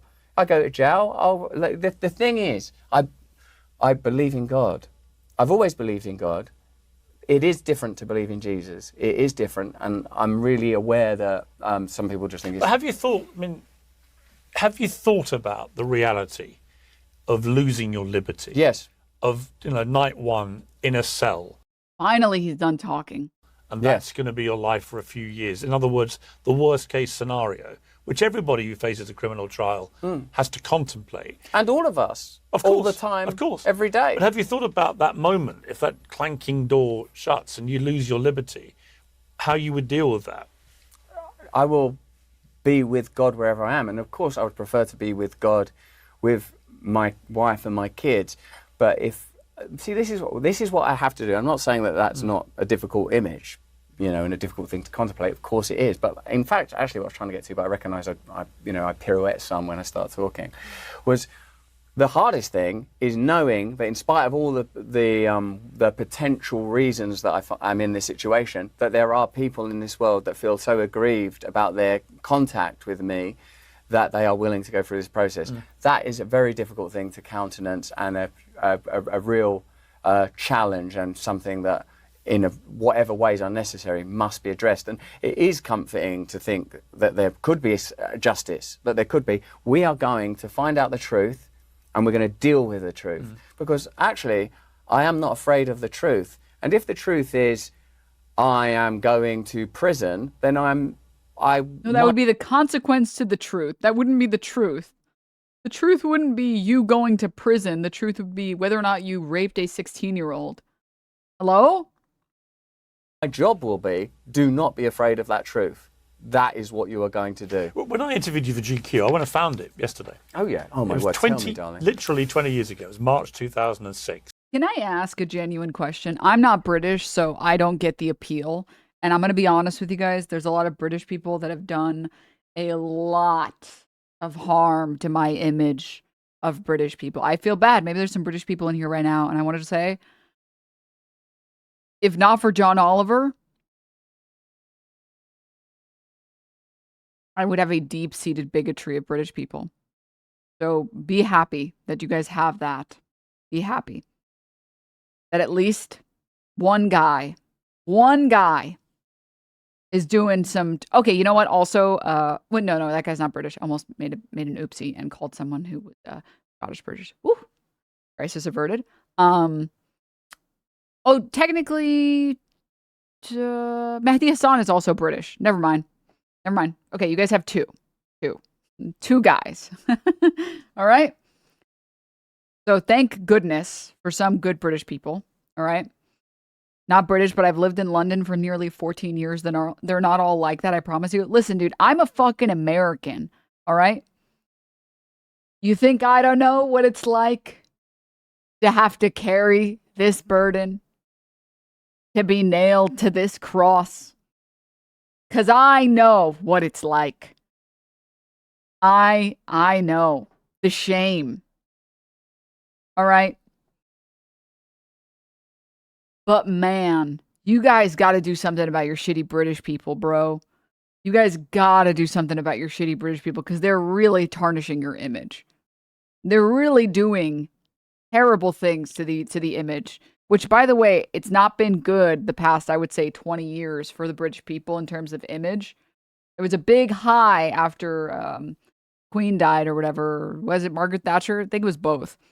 But man, to be fair, British Empire did a lot of shit that I think rightfully makes people very untrustworthy. 20 years? Well, I'm saying the modern British era. What about Gordon Ramsay? What about him? He's okay. Gordon Ramsay's okay. But yeah, you guys got to do something about those people, man. You guys got to get some like severe laws against those people. I've been trying to say the same thing about the Logan Pauls of the United States. We got to do something about the Logan Pauls, guys. Like, we got to have like new policies against American influencers. Maybe just like a public poll. Just like anything that destroys the image of Americans, that person should have to go to jail for some period of time. Most depressing thing I saw, you sort yours out and we'll sort ours out, please. Because, man, most depressing thing I ever heard was a Japanese person telling me that when they went to Japan, they asked what Japanese people think of Americans. This was like 5 years ago. They said Logan Paul. Like, that should send you to prison. You are destroying America's image simply by existing and making YouTube videos. That should be a crime. Literally, that should be a crime. Yeah, with the Forest incident, fuck him. Johnny Somali too. Exactly. I'm saying, like, if you're destroying the reputation of your country by being a poor representative when you are in other countries, you need at least like a year community service. Come on, and an apology. At least. Come on, man. We got to do something about influencers, man. We got to do something about influencers. Influencers they're doing too much harm, and we need to do some shit. We need to. We met at a trendy bistro near Tottenham Court Road in London. That was the first time I'd ever interviewed you. You were 31 at the time. Wow. And I will say, though, there are a couple British chatters, and I know their usernames, but I'm not going to say them out loud. Don't want to oust them, you know? And every single one I started that I can think of, I'm sure there's British people in here that I don't know, but every single one that I know is British. I started with great hatred for their chat messages. I would see their chat message and be like, why are you here again today? And they've grown on me. They're kind of assholes in a way that I can learn to love. And I've learned to love it. I've learned to. It's like, you know what? I respect that you just kind of say the truth. I like that there's no like, because Americans be like, if you say so, if you say so, which is so much worse than like someone just telling you, you're a fucking idiot. It's like, you know what? I actually do like that more. I actually do. And it kind of like some of the punch is removed when they use stupid words like bloke. It's like, okay, I'll tone it down a little. You and your silly little words. All right, bro. Okay.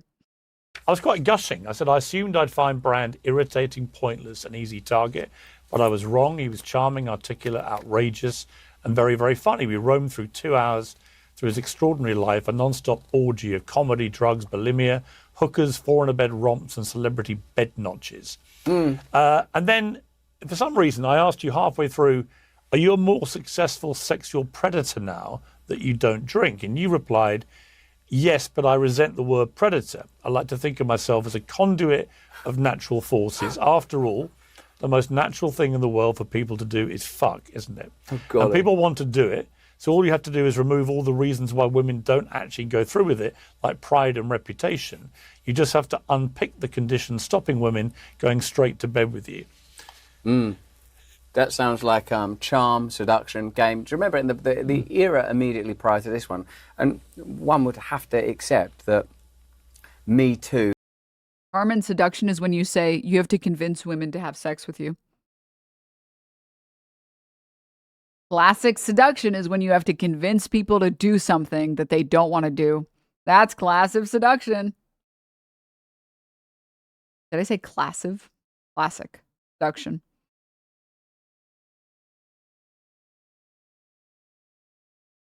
Seduction is what I do to my fucking Marvel Rivals teammates so they can play fucking heels. Okay? That's not seduction, dude. Redressed in 2015 when that happened, a dreadful imbalance in male-female power dynamics that is good that there's an ongoing conversation and that some of the corruption and exploitation in that is being exposed and explored. And what that was there at 31 man, that was... I forget, because being famous has been for me, it sounds like you enjoy it more than I do, but for me it's been like... There's a double-edged sword. Oh, fuck off. I hate people who love the attention and the publicity that are like, I don't even like being famous. I don't even like it. Fuck off, dude. What? I don't know. Like, I mean, there's bits that I really liked, and what that I can hear in that lovely piece of writing is that I was into it, and I forget that now. Like, even talking to you about football can be hard, because I really love West Ham. That's my, like, when there was a little boy, when there was a teenager, and then suddenly I'm in with Cameron Brady, and I'm with the Sullivan et al., you know, but now, because, like, I have a different view of the culture now, Piers, and I'm afraid, like, I regard it as evil, in a word. I think fame can be one of the most insidious drugs of all. Certainly it is, but what is it? The craving that people have for it, and then actually the cold, hard reality of how it warps a lot of people's values, a lot of the way that they behave. Yes. All those things. I see it all the time. Yes. What does it do to... I mean, and also... It's like any drug. I think it's like any drug. It's like cocaine. It's like all these things. It is a drug that people crave it. You know what, Piers Morgan? I can't believe I'm going to say this. I actually agree with that analogy. Why do I agree with that analogy? Because people who aren't rapists that drink alcohol don't magically become rapists. People who are rapists that drink alcohol rape. And they blame it on alcohol. But guess what? If you're not any of those things, being on drugs doesn't change that. Well, I'm sure that there's some combination of drugs that would change you significantly. In the same way that, like, when we talk about Kanye's BPD, wait, was it? No, he has bipolar, right? He might also have borderline personality disorder, but I think it's bipolar. His BD.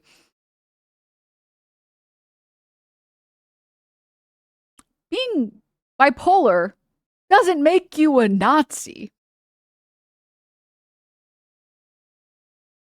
I know people who deal with bipolar disorder.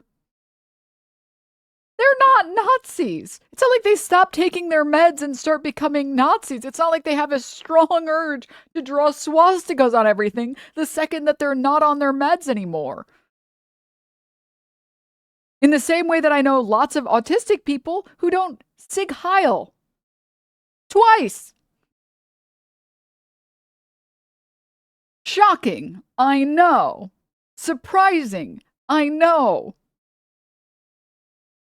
But actually, it's not the substances that are making you a sack of shit. It's that they're convincing you that it's okay to be the sack of shit you want to be. And they want more and more of it. And then there's usually at some stage, unless they're incredibly strong, mentally strong, there's normally a tipping point where the...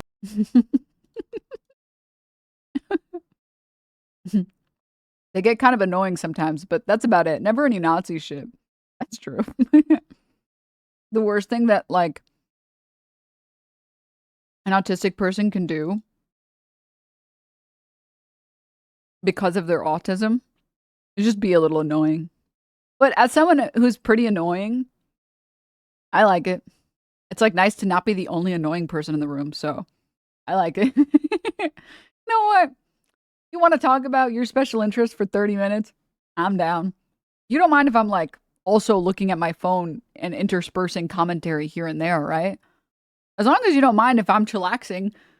They're like, no, please, by all means. As long as you're listening. I'm like, no, I'm listening. So, and I'm like scrolling. I'm like, this is me, you know, my personal stim. This is my ADHD where I'm like, I need some other stimulation so I can focus on what you're saying. Oh, okay. So like with Warhammer, can you 3D print or is that, did I not allow that? Okay. No, please.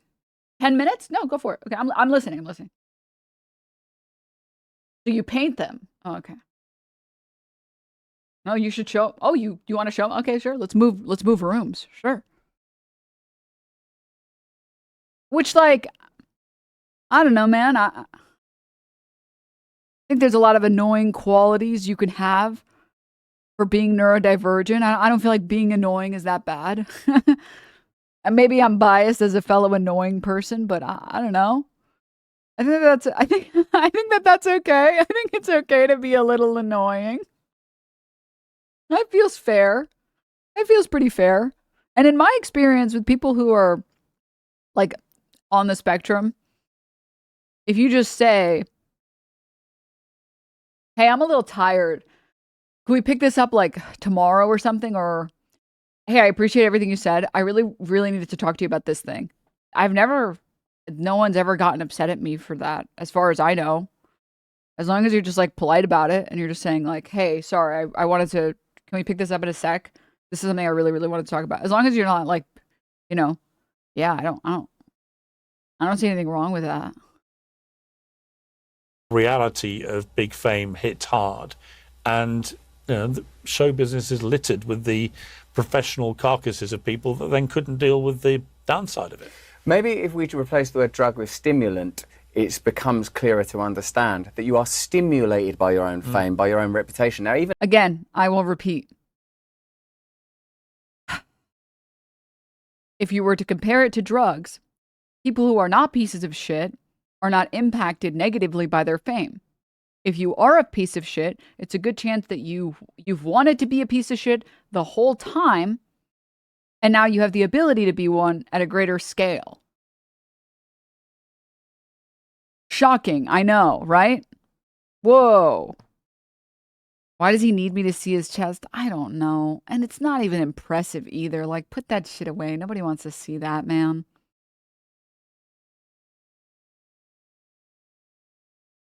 For what it's worth, Denim, I don't think you're annoying. I am the worst thing you could be called is opinionated, which is some shit people who are wrong say.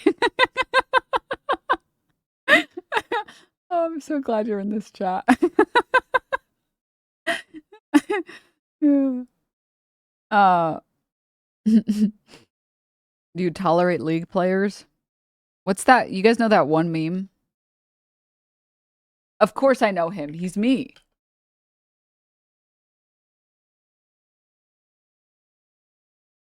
This is me with that question. Do you tolerate League players? Of course I tolerate them. That's me. a person that's not famous, and obviously most people aren't, except for Warhol's perspicacious and proverbial 15 minutes, which of course has happened now. All of us have the idea that there's an object of ourselves that people are... I'm going to say something brave and bold, okay? Brevity. Make sure. I want to make a greater point first, actually. This has pissed me off since the Jordan Peterson days. People who use a bunch of words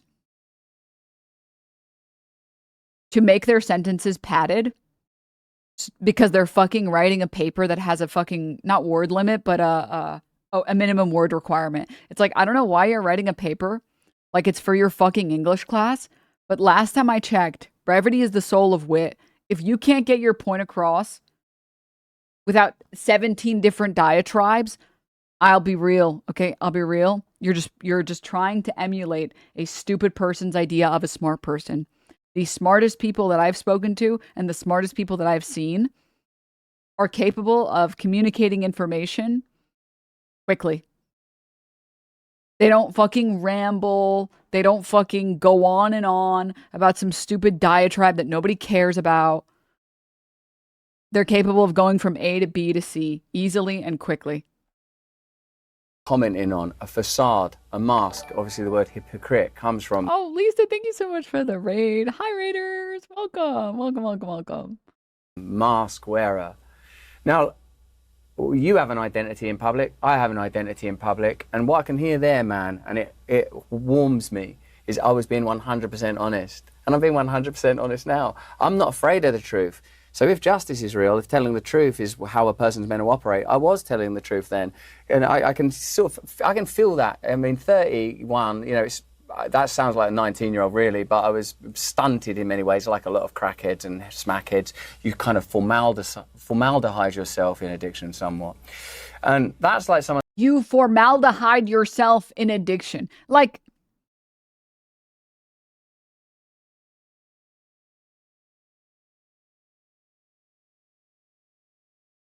This shit pissed me off so bad, by the way. The Jordan Petersonification of the internet for a short period of time.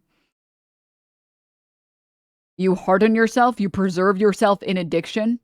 It's like you're just using words that don't mean what you want them to mean in sentences so that you can add the fucking word count. It's so irritating. I will literally never forget. This was my blue pill. My black pill, blue pill moment. When I felt like I could like listen to Jordan Peterson and I was like, he's not saying anything. Bro literally has yet to say anything of value. And other people be like, you just don't get it because you're a dumb idiot. And I was like, you know what? Listen, let's pick a medium that cannot be confused. That there is no confusion with. I will read his stupid dumb book. And I read his stupid dumb book, wasted hours of my life. And you know what? There was nothing in that book. It was a bunch of garbage. It was dragons of chaos and lobsters and women are evil and you got to clean your room. I was so mad. I was like, it's going to get good. Any chapter now, it was like the worst self-help book I have ever read in my entire life. Now, admittedly, I've only read like 2 self-help books ever. But it was worse than those 2 that I had read. It was totally garbage. It was like completely garbage.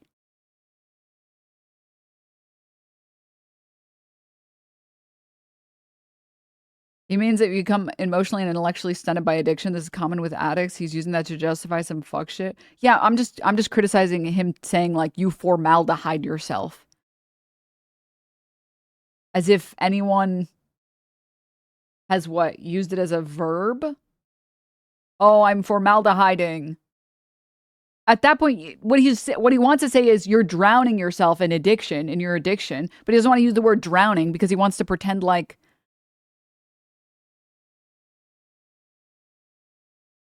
it's an intellectual sentence. I remember the rush of first becoming famous, of the glory of it.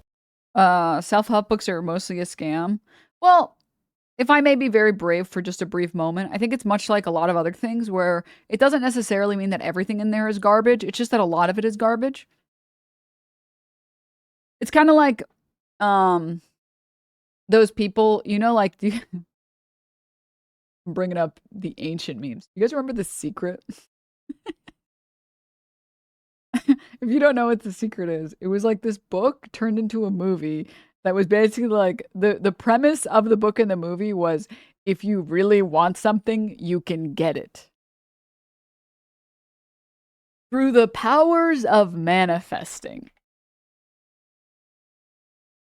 That was it. That was my, it's been a long time. Let me double check just to make sure. The Secret by Rhonda Byrne is a 2006 self-help book based on a film of the same name. Oh, the book was after the movie? that popularizes the law of attraction, a pseudoscientific belief that positive or negative thoughts bring positive or negative experiences into a person's life. The book claims that by focusing on what you want, visualizing it as if you already have it, and believing it's possible, you can attract health, wealth, and happiness by emitting a corresponding frequency to the universe. It became a global bestseller. So it's, to be very clear, the book is all a bunch of garbage. It's a bunch of garbage, okay? The reality, though, is if you sat there and watched The Secret or you read The Secret, and maybe this is just my brain rot where like, or maybe this is my copium where I'm like, well, I want to feel like I didn't completely waste my fucking time doing this. There are some things or some ideas that you can glean from there. Like, for example, it is in fact not pseudoscience that positive affirmations will improve your mental state. That constantly engaging in deprecating humor and talking down to yourself does in fact make you feel worse. Constantly saying like, I'm a fucking loser or whatever will make you long-term feel worse. And that is scientifically proven. And the opposite is also true, that saying like, you know what, I'm a fucking winner. I'm gonna fucking win this shit out of my games today. Or even something as stupid as looking in the mirror and being like, you know what? I'm fucking hot shit. I am not a fucking loser. We're going to do the best that we can. And we're going to fucking win. It actually does make you feel better. It does. It's fucked up that it does, but it does work. Confidence is huge. Well, yeah, because, you know, if you're never getting anything positive, if you're never thinking anything positive or whatever, like, you're just kind of like feeding into like the same loop over and over again and just feeling bad about yourself, right? And the opposite is also true. Now, manifesting through the magic of attuning to the universe's frequency is a bunch of garbage.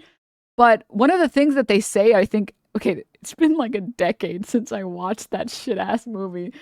But then they talk about like The Secret being real because people put up like goals and they try to attain those goals. It's like, that's not attuning to the universe's frequency. That's like setting up goals and then accomplishing the goals. What? That's just like doing things that people, that's just a to-do list. Huh? What the fuck do you mean?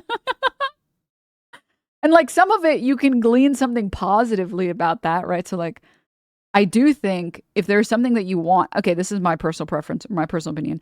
I think like once a year, maybe 2 or 3 times a year, you should like look at what you want out of life and sort of do a quarterly review on yourself and your own satisfaction and happiness and see if there is anything that you want to change and how you can do that. Goal maxing. I think goal maxing is actually base as hell. Now the key to happiness is estrogen. Been happy since the first dose. Real. I think that that's just like reflecting on, you know, where you're at. I mean, this is why people do New Year's resolutions or whatever, but you don't have to do it on New Year's. You could do it at any time. I tend to do it when I'm feeling really bad, where I feel like I'm not doing anything and I want to accomplish more. And then you just like figure out how you would do that. So it's like, oh, okay, I'm really sad that I still don't have abs or something. Okay, you know what? We're going to fucking sit down for an hour and figure out some long-term plans. Like, when can I squeeze time in to do like a bunch of core workouts? And I'm going to try my best every day to do that. So like, that's not like, that's just reminding yourself of the stuff you want, because it's really easy on a day-to-day basis to just go through the motions and do the same thing over and over and over again. That's just like a reevaluation of what you want out of life. And that can be different for everybody. You know, maybe you just want to spend more time with friends. It's like, maybe I do. You know, I should like figure out something that I can do with the friends that I have in my life that I want to hang out with more. Maybe I should set up like a game night or something. I should just do that. So like that, but that's, again, it's like, I don't know. the problem with Jordan Peterson's book was that there was fucking nothing. There was literally nothing. I was like in awe at how little there was. It was incredible. It was incredible. That's just discipline. Well, discipline is like a part of the puzzle. It's interesting when they do like research on willpower. So the only one that I've seen it on, but I'm sure that there are more, willpower on adults or good eating habits. They actually find that it's not that people who are in better shape have more discipline. It's that they make better decisions earlier when it's important to make those decisions, which makes decisions later really easy. So like, for example, if you were to take like a box of Oreos and put them in a person who is really disciplined's house and put them in someone who's not disciplined, they actually eat the same amount of Oreos. It's actually not that that person is more, they just have so much more willpower. It's that they just make better decisions sooner.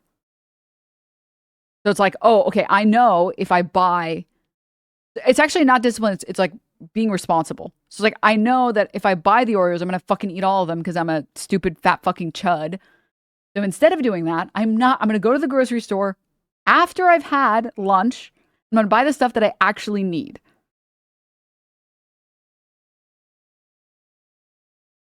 So it's not that like they're just more disciplined overall. It's that they make more responsible decisions when it's easy to make irresponsible decisions, which sets them up for success later.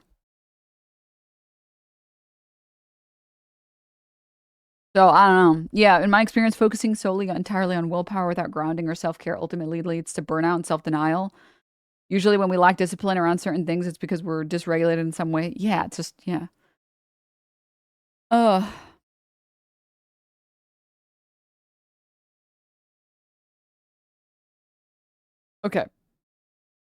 Not only the superficial glory of like going from being poor to not being poor and going to like, oh, it's embarrassing and difficult to chat up women to, oh my God, look at this. Like but also the sense that a world that had been saying, no, you can't, no, you can't. Suddenly we're saying yes. Like, yes, you can have a TV show. Yes, you can be on the radio. Yes, you can have a book. Yes, you can. Yes. Like it was sort of beautiful. There was something about it that was amazing. I mean, creatively. I mean, like that to be able to do, you know, to have an interview with you and to opine and for someone to care when you've felt very small all your life, like I think a lot of people probably do, because I think this world makes you feel small, indeed makes you feel irrelevant. Just like if I'm not famous, if I'm not important, if I'm not sleeping around or driving this car, I'm sort of really curious about, like, say the thing with you and the lad HS Tiki Toki and Andrew Tate, these sort of new stars that are post the era that you and I are from. I really highly regard their boldness, even in both of the instances just cited. They're bold men. I like that. But they are still advocating for a set of values that clearly I advocated for in a somewhat more camp way, even then. That if you aren't sleeping around with a bunch of women, you ain't worth much. And if I can get one thing across to you today, I want it to be that being in Christ and like being in God, it gives me the strength to recognize, you might have to go to jail, but people go to jail. That's the thing that happens to people in the world, and people go to jail that shouldn't have gone to jail. What I find most sort of interesting. That is amazing, Cope. Well, sometimes people who didn't deserve to go to jail, they go to jail. Yeah, they do. Sometimes they just go to jail. And I know that now because of God and Christ. Dude, like, suck my dick, dude, please. All right, I'm gonna do we're doing the.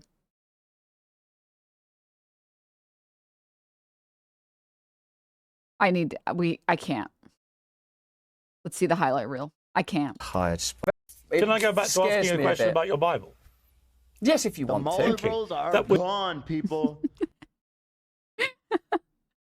Contra, thank you for the 20. The marbles are gone.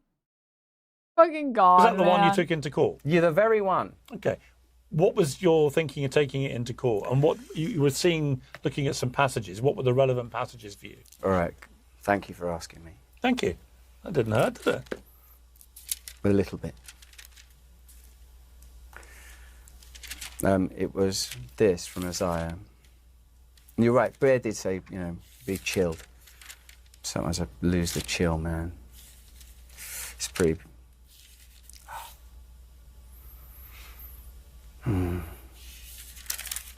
It's this.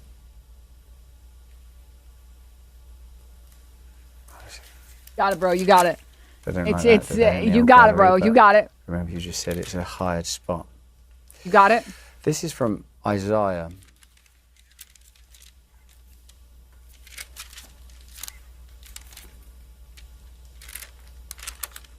Excuse me. It's so funny because conservative grifters are so lazy, they won't even fucking read the book that... They won't even pick one verse to like. Forget reading the whole Bible, bro. I'm gonna be honest with you guys. Bible's a little boring. A little bit. It's a little boring. I don't know if that's heresy and they're gonna burn me at the stake or whatever in Trump's America, but it's a little boring. Okay? There's a lot of like nothing happening for most of the book. And you're like, dude, you hear all these fun things that happen where it's like God just decides he's gonna fucking kill like a whole city, and you're like, dude, I want to get to that part. And you're just like, when do we get to the good stuff, man? Fuck me. Oh my. So I get it. I get probably most Christians haven't read the Bible. I get it. It's like reading Naruto. Do you know how much filler is in Naruto? Oh my God, it's so much filler. It's so much filler. You know how much filler is in the anime? It's so brutal. It's brutal. So I get it. But if you're going to do a whole grift, at least pick a chapter you like, man. Oh my fucking God. Pick at least one fucking verse, one page, dude. You couldn't have memorized one verse. It was your job to be a stand-up comedian and remember sets. And you can't be fucked to remember one verse.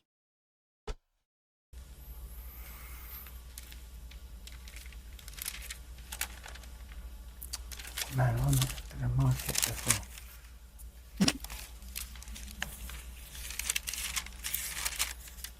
This is literally exactly what I would do in class when the teacher called on me and I did not do the reading. This is I know it's here. Oh, darn. It's so weird. It says here.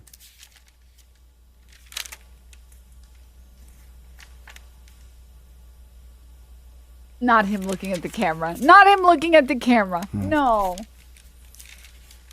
The verse that I was looking at that day was... Oh, it's so brutal. Not this. I can't actually find the verse that I had that day. But this is good enough. This is from Isaiah 12. Dude, Piers Morgan is a fucking content demon is all I will say. Bro is a fucking content demon. He actually just let him go that entire time and didn't stop him, and then he didn't even fucking find it. Oh my God. Dude, how can he not find the verse? Don't worry about it. That's how you know someone is really like in tune with God. They're in tune with God because they care so much about God and what God has to say. Let's see what this stuff is.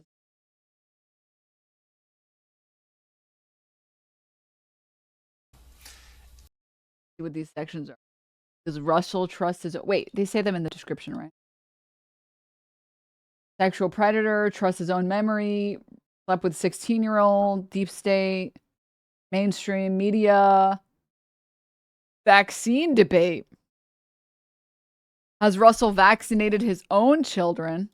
Oh, yeah, the killer virus that's coming is killing, obviously, a lot of people very quickly. You have an ability through your own scientists... I can give you a better answer. Wait, they literally... Oh, my God. No, sorry. Okay, YouTube has this feature, I don't know if people know about it, where you just put the timestamps and the name at the timestamp in the caption, in the description of the video. And then if people want to look for something later, they can easily break it down into chunks and look for it. One of the captions for one of the sections is at the timestamp 1 hour, 24 minutes, and 8 seconds. Russell attempts to find Bible passage he read in court.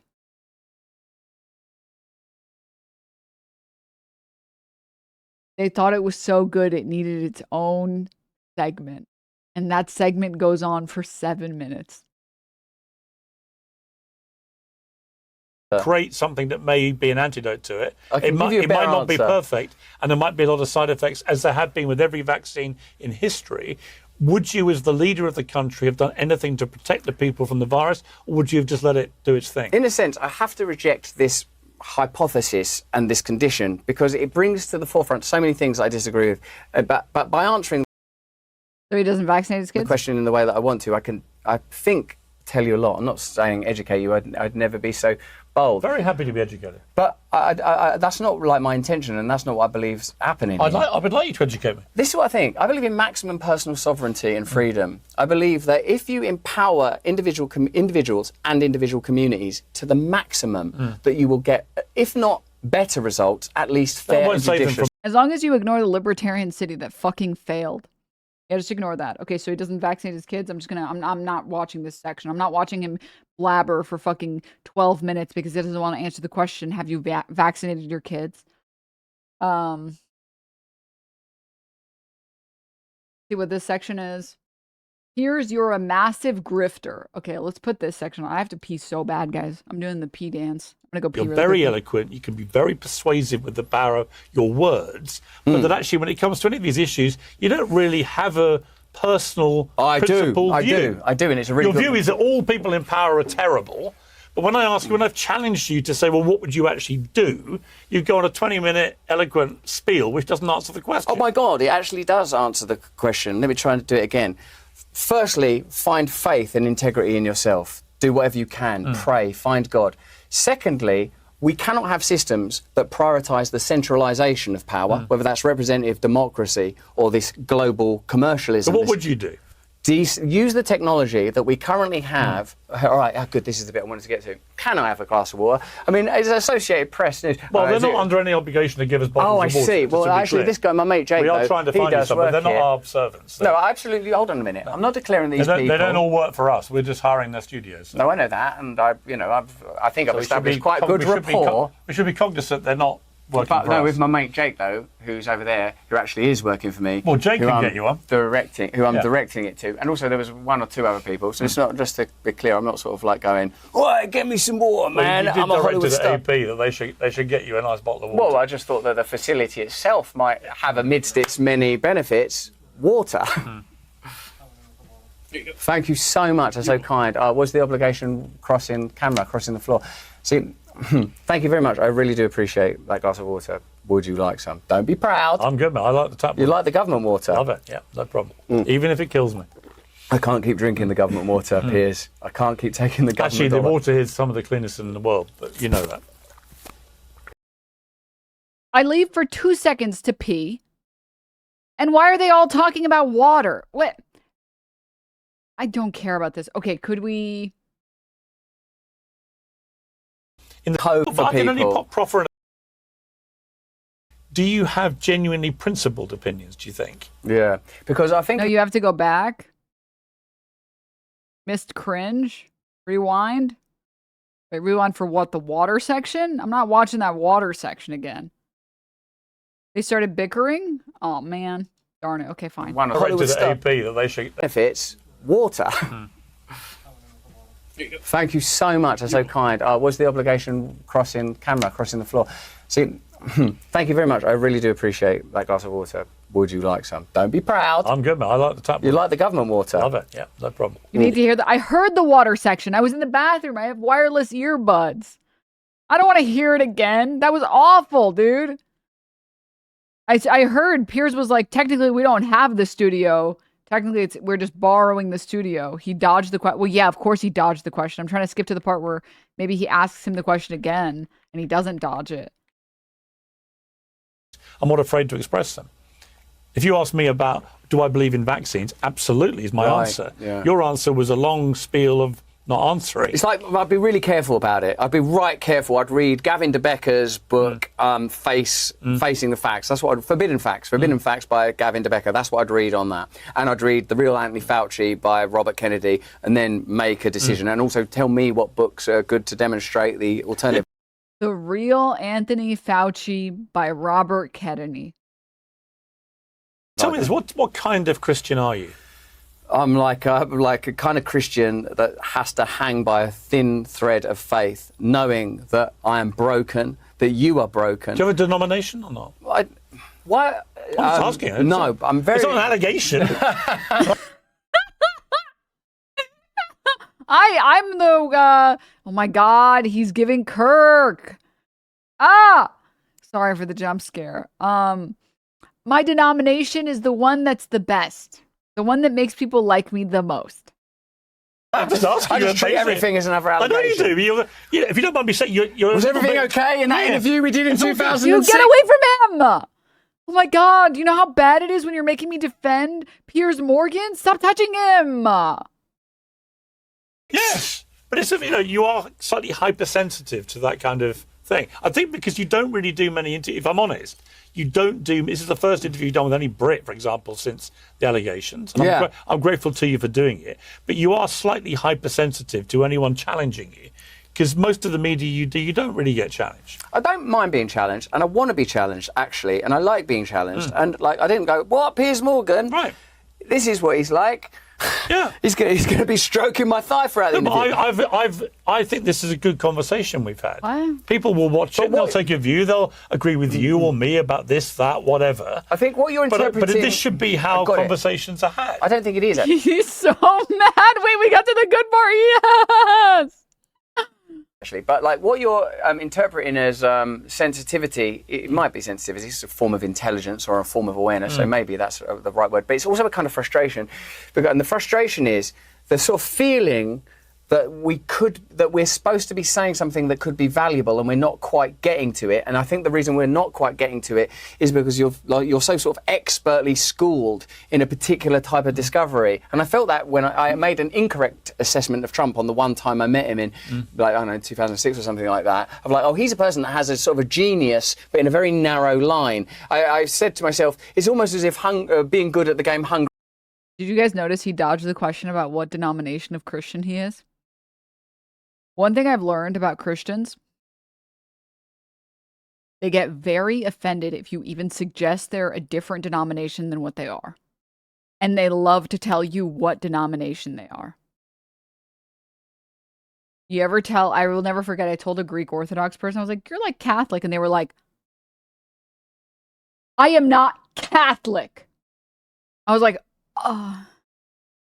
I'm sorry. I'm really sorry. I'm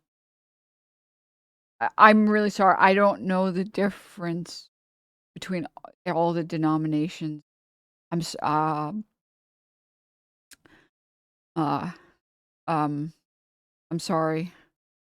Could you tell me the difference? And they're like, it's very different. I was like, okay, I can see this topic is angering you, so we can move on to a different one. If you want to move to a different conversation, we can do that. I don't really understand why you're so mad, but that's okay. But that's okay. And they don't know why it's different, but they lie. But what I don't understand is, like, I'm sorry, man. If you're like this die-hard, like, Christ, I found Christ, and my life changed because of Christ, and religion is so important. And it's not enough to believe God. It's different to believe in Christ and to believe in God. They are different.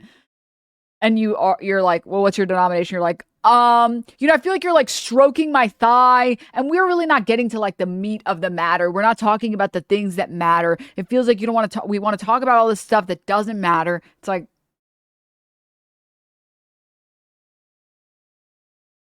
okay. Okay, dude. For sure. You're such a Christian, bro. For sure. hippos is the most important thing in the world, and this person's a master of it, and he's become elevated with a very unique skill. The same could be said of LeBron or of Beckham or of anyone, like a skill that is prized in a particular culture at a particular time. And what I'm thinking with you is you're so good at sort of generating sort of conflict and sort of a kind of a needling energy. And I am easily needled because I think that there's purpose and meaning in life. And I believe in new systems of leadership and new systems of government. And I believe in real change. In fact, okay, train wrecks. Even the very idea of government could become a position of service. That I believe there are people of valour that are just waiting. That even in the fraughtness that one might get if you talk 1 minute to Tommy Robinson and the next minute to George Galloway, and you're aware of Jeremy Corbyn and you're aware of Yanis Varoufakis, you think, well, there actually are sort of great minds that could participate in a way of actually improving people's lives. And in Christ, there is the potential that you yourself can live with the odd paradox of your brokenness and the sort of failings of your life and the mistakes you've made and the errors, but also becoming whole in that. Whole in that. For there even to be justice or innocence, these concepts and words we're bandying about, there has to be a God, or you can't have those concepts. You took probably this Bible, actually, but I think it was this one you took into court, wasn't it? Someone's like, well, I guess he doesn't believe in like just the justice system, so I don't. You could just have consequences via the legal system. You don't need God to provide justice. I also think you're not listening. Like that's why. Like I did. You're literally talking about. But what I mean by that is. Sorry, there's something else that's really funny about this. Doing all of this mouth moving about shit that doesn't matter at all, while wearing the most gaudy, I don't know if you would consider it a rosary, but like a Christ, a cross necklace. Like, dude, the huge cross. Bro can't list the verse that he likes and can't list a denomination and can't describe anything specific about Christianity.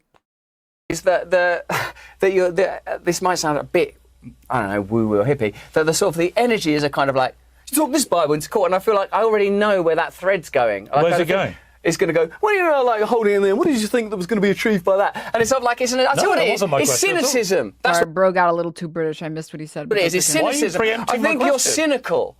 About what? I'm not preempting. Just verbose. That's all. Not actually intelligent. Thank you. You nailed it. Just mouth moving. Just this the whole time. For 2 hours. Your question, I'm preempting your essence. I think you're cynical about human beings. I think you're cynical about yourself. Not at all. I think you're cynical about yourself. I'm one of the most positive people you'll ever meet. I don't think you believe that you're capable of greatness. I don't think you're... I've already achieved greatness. Oh, God, darling. I don't think you think you're capable of participating in meaningful... He's actively trying to coerce Piers Morgan. He's using his rape tactics and rape tricks on Piers Morgan. He's confused why it's not working. He's like, darling, you're the one that's confused. No, you're the one that hasn't achieved anything. I feel like he's sexually harassing Piers Morgan, and he isn't even trying to have sex with Piers Morgan. It's it's so weird to watch him do it to someone who it's not going to work on. It's what the hell? Change or even meaningful conversations. I think you think the best that Piers Morgan can do for himself is to host hideous spectacles of conflict about real serious, awful, dreadful stuff. Why are you here then? Well, I'm here actually... demon laugh. Fucking demon laugh.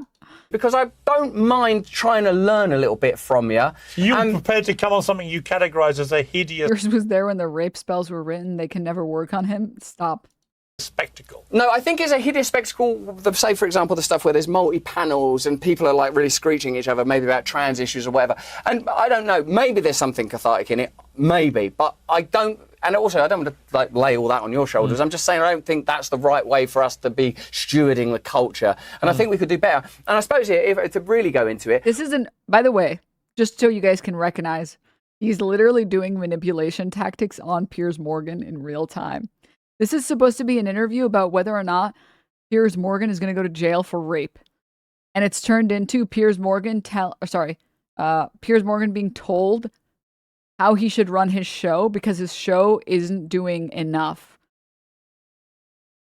That's amazing. He literally said, get the fuck out of the way. Let me run your show for you and explain to you everything that you're doing wrong. Also, don't you want to achieve greatness? Don't you want to not be a failure? Your show is a bunch of screeching people. There's nothing to learn there. You're not stewarding a culture. It's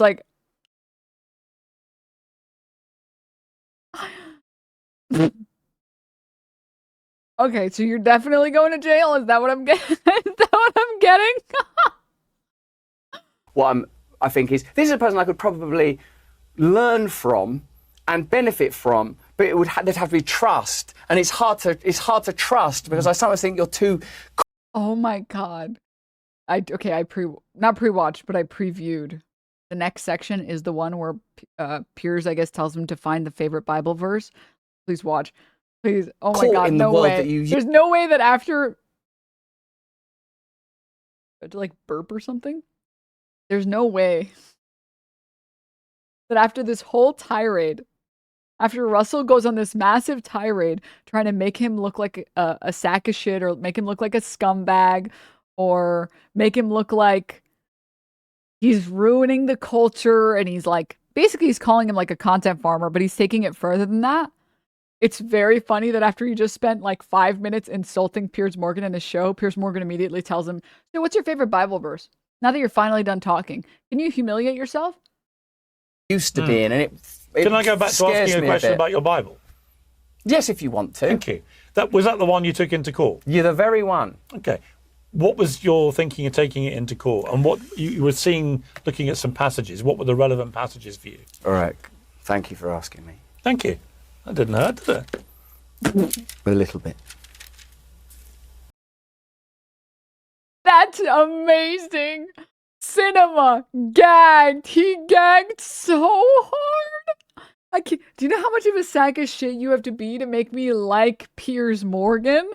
Oh my god.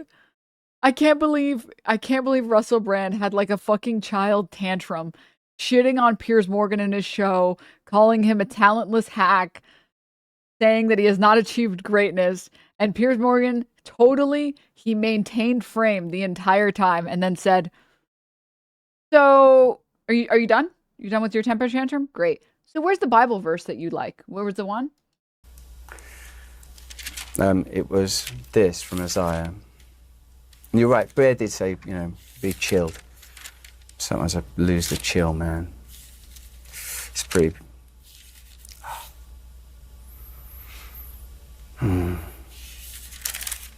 It's this.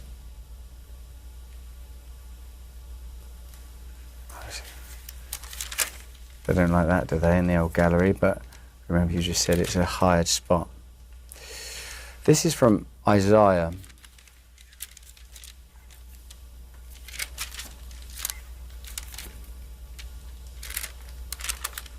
Excuse me.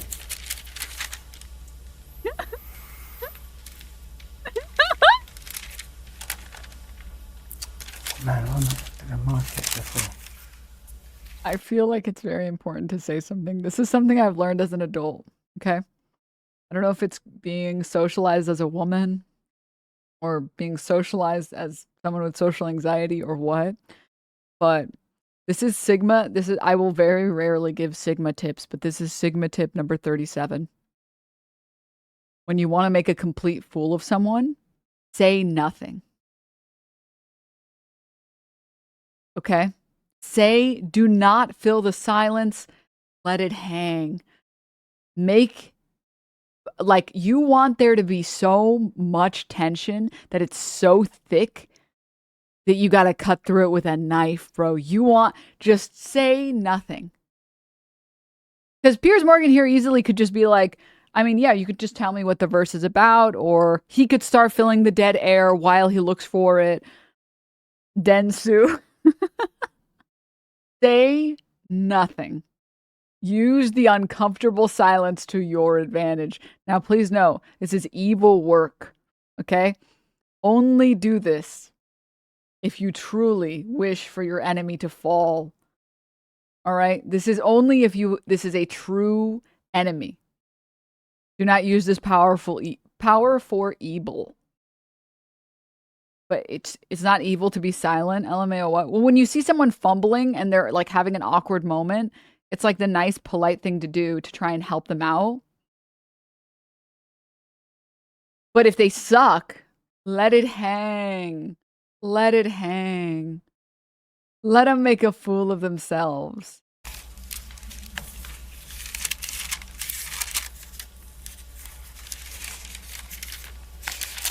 It says here,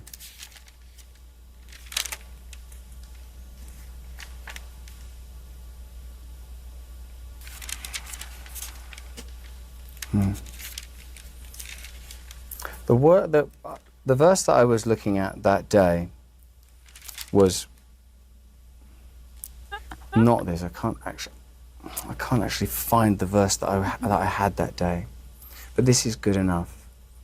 This is from Isaiah 12. I will praise you, Lord. Although you were angry with me, your anger has turned away, and you have comforted me. Surely God is my salvation. I will trust and not be afraid. The Lord himself is my strength and my defense. What I was looking at before is that there's a bit where he says, see, I'm doing a new thing, Isaiah says, like springs in the desert, like in the desert of your life. This is what I mean when I say, if you see an enemy just fumbling, don't throw them a lifeline, don't help them out. You just spent 5 minutes berating the man that brought you on the show. At any point in the past 2 minutes that this guy was fucking rustling through the pages, he could have said anything. And what is he doing? Saying nothing, holding frame. Life, when your life becomes barren and difficult, that a new resource with God will appear. And in a situation that obviously feels quite pressurized and condensed, and in all those preliminary appearings that I've attended, there's the presence of something very beautiful. Grace, it would be called. In one of the moments, I think it was the first hearing, although I've had several, the people that patted me down for Securicor went, all right, Russell, geezer, just 50 years old, just some normal geezer. Patted me down on that for weapons or, I don't know, sharps. And I'm going to have to touch your hair now, you're not going to like this. And he went, the whole country's behind you, mate. Whole country's behind you. And I felt very, very encouraged. I felt very encouraged that these institutions with their emblems, unicorns and lions, are not all there is to our country. And the reason I take it here is... I will take things that have never happened for 200.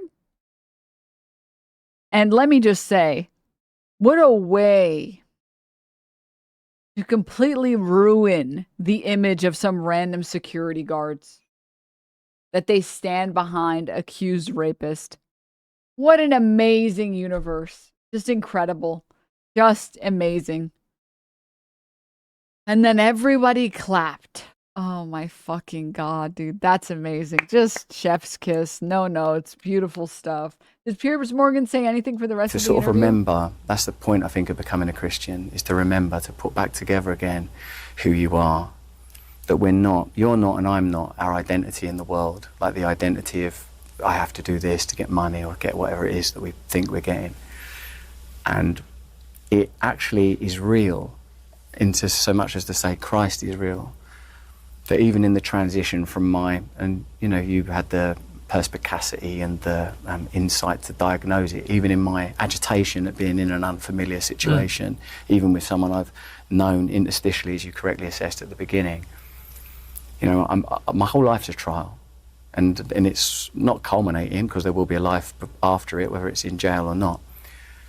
But in that trial, in the hardest times, I've found him. And it's not like a sort of a palliative. And I suppose the reason I feel difficult around you is because I feel like there's a cynicism that if I talk about something that is very beautiful and certainly robust enough to withstand any of us. I'm not questioning your faith. I'm not saying that you are. I'm not saying that you are. I like how he swapped to the quiet voice. He was like, I'm glad that I found in the darkest times, after being like literally belligerent 5 minutes ago. That's amazing. That is amazing, dude. This is the ultimate running to Christ to hide from your consequences. Someone said this Lisa Simpson's quote, religion, the last refuge of the scoundrel. It's just so it's so obvious. Is the thing that's insane. It's like you You have nothing, no other group is stupid enough to fall for this bullshit, so you have no choice but to grift to the right-wing, conservative, hyper-religious freaks because they're the only people that will take you in. That's fucking incredible, man. That's incredible, man. Oh, just hang it up at that point. Yeah, Jesus died for our sins, so now we can sin as much as we want. It's like,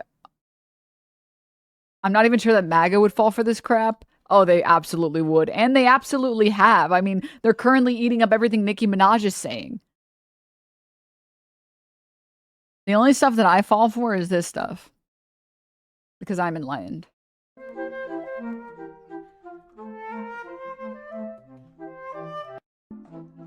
Every year on her birthday, her parents let her have one pancake.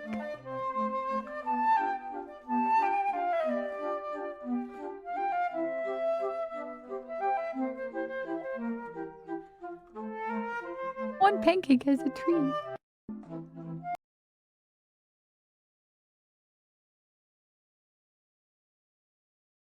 This is a treat.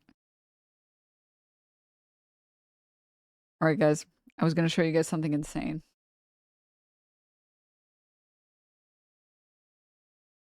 My cat was watching that and just gave me a look. He's like, why don't I get a pancake for my birthday? Can I show you guys the most Reddit story? But it's kind of funny. And I kind of low Kirk. I want to be mad, but I kind of get it. This is the most Redditor story that's ever existed. And I hope you guys enjoyed as much as I did. My neighbors just had a baby who cries for 16 hours a day, but guess which one of us is having a lease violation? Okay, first of all, way to bury the lead. I feel like you should have to disclose to potential tenants if anyone on that floor is thinking about getting pregnant because I would not have signed this lease. You're losing me, man. Let me read this to you guys. It's an email from, I guess, like, the property manager saying, your neighbor has reported you again for a noise complaint. We have spoken about this issue multiple times, both in person and by email. This is the final warning before we move with an official lease violation. Please explain to me why I'm getting a violation and they are not when it's the exact same thing. Okay. Lock in for what I'm about to show all of you. Your neighbors have a baby and babies cry. You are blasting crying baby noises through your speaker at their apartment. They are not the same thing. And this guy replies, they actually are the same thing. I have gone through painstaking lengths to make sure that they are. I took a decibel reading of the baby crying, and I never let the volume exceed this decibel limit. I record the times and lengths at which the baby cries, and I will play the noises for the same time and length back, just on different days. I have the speaker attached to a Roomba, and it moves around the apartment so the sound isn't always in the same place. It is functionally the same thing. And the property manager responds, they are not the same thing, and you are harassing your neighbors. If it continues to happen, you will get a lease violation. Best, Brandy, leasing manager. All right. I gotta say something. I gotta say a couple things really quickly.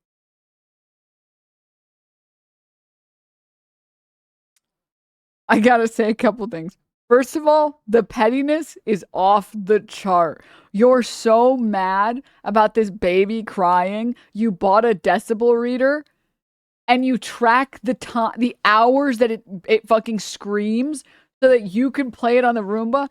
Okay, I don't mean to be a crazy person, but let me say a couple things. First of all,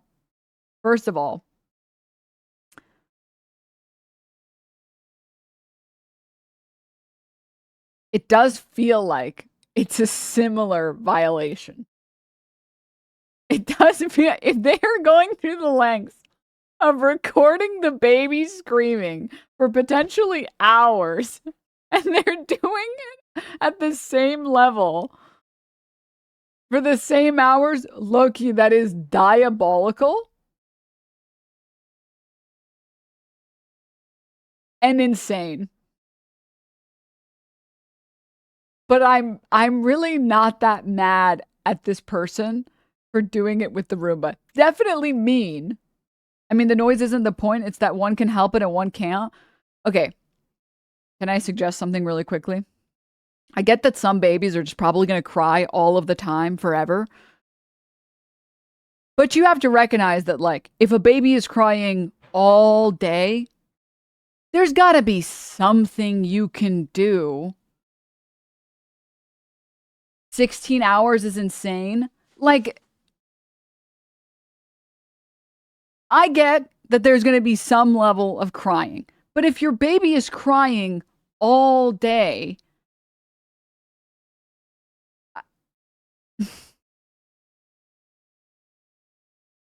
it probably has colic. Nah, this is insane. 16 hours sounds like an exaggeration, to be fair.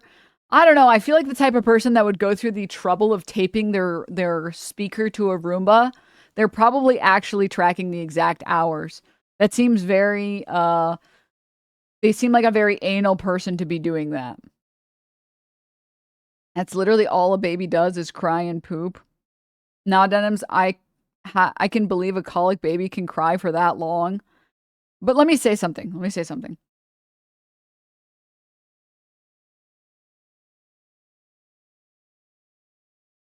I do think the story is very funny.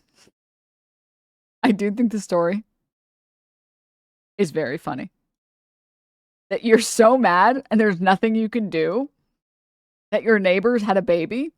So you've decided to tape a speaker that does the exact same thing to them that it does to you. Like, there's a level of pettiness there that I can almost respect. Almost. First time chat message, 2023. Following since 2023. Whoa. For the first few weeks, my daughter cried all day, most of the day, and it was because she wasn't getting enough milk. Usually there is a reason. It's not necessarily normal. I'm not going to comment on whether or not it's normal for babies to scream for a certain number of hours, for a certain number of days. And I get it. Sometimes it's like, if it just screams in the middle of the night, that's kind of what it's going to do, probably because it wants something. Share the link. Absolutely. But I gotta say, and like, maybe you get really unlucky and you're doing everything you can for that baby and it's still screaming all of the time. Is it incorrect to, maybe you guys can correct me if I'm wrong. Is it mean to say, like, if your neighbors are like, hey, could you like put some soundproofing or something? If you're gonna like just leave the baby screaming in that room all day, would it be possible to like, I don't know, put some like noise. I'll get you the noise panels. It's really, I'm not getting any sleep and it's not even my baby.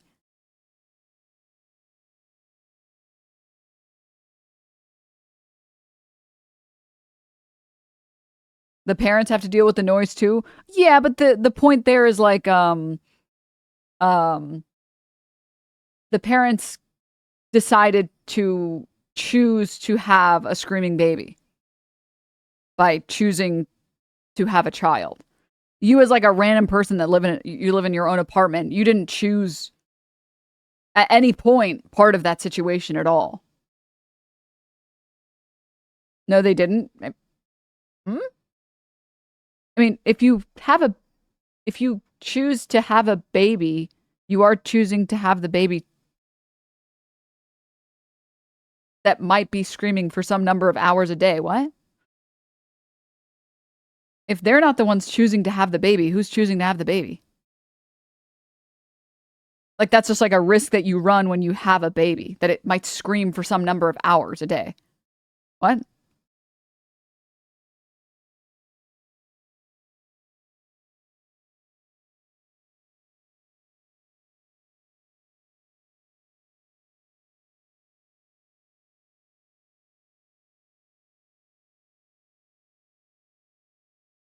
They chose to have a silent baby?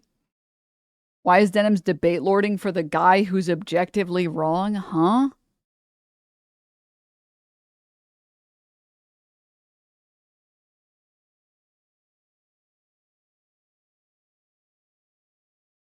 The fuck are you talking about? Huh?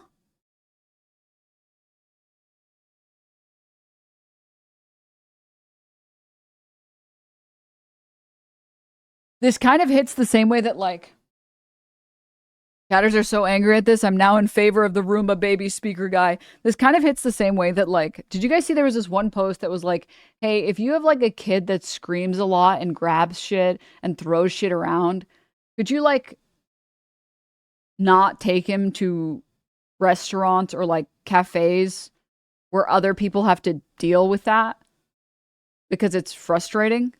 Like, I get like airlines, if you have to fly because you have to go somewhere, I get it. But it's like, no one, the people who, okay, sorry, let me get a couple things really quickly. Denims is literally debating the baby. There are a couple points here that I want to make. I mean, that's different. They have to live somewhere. Sure, but there's like stuff that maybe you could do. Like I said, like you could try soundproofing. Like the people around you didn't choose to have a baby. And if your kid is screaming all the time, maybe there's anything that you can do, right? Apartments, the issue is apartments are made with such thin walls. And to be clear, this is a situation where I would just be like, well, I love this apartment and I don't want to move, but I guess now I have to fucking move. It's the same thing with like, if you live somewhere and other people make your existence hell, there's no recourse. You just have to suffer because other people made decisions that impacted your life negatively. Like if I get a neighbor, and this has happened before, if I had gotten a neighbor, and I have gotten neighbors with really loud dogs that just bark literally all day, there's nothing you can do except just move. You just have to accept that other people will make your lives worse and you have to leave. And then you just keep doing that forever. You just buy headphones. You overestimate how powerful headphones are. And underestimate how frustrating noises are for some people. Imagine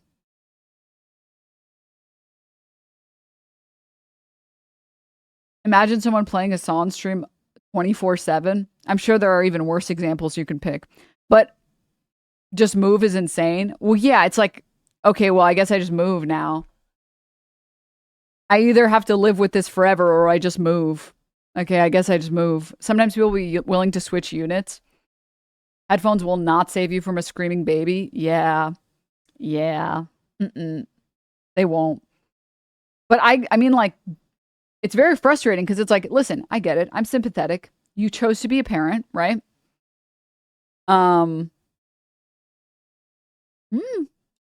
There are new parents in an apartment. We don't know anything about the circumstances leading up to the pregnancy. Why are we assuming they can just afford to soundproof their home for the sake of someone who is so very clearly abnormal and combative and petty because there are other neighbors that aren't?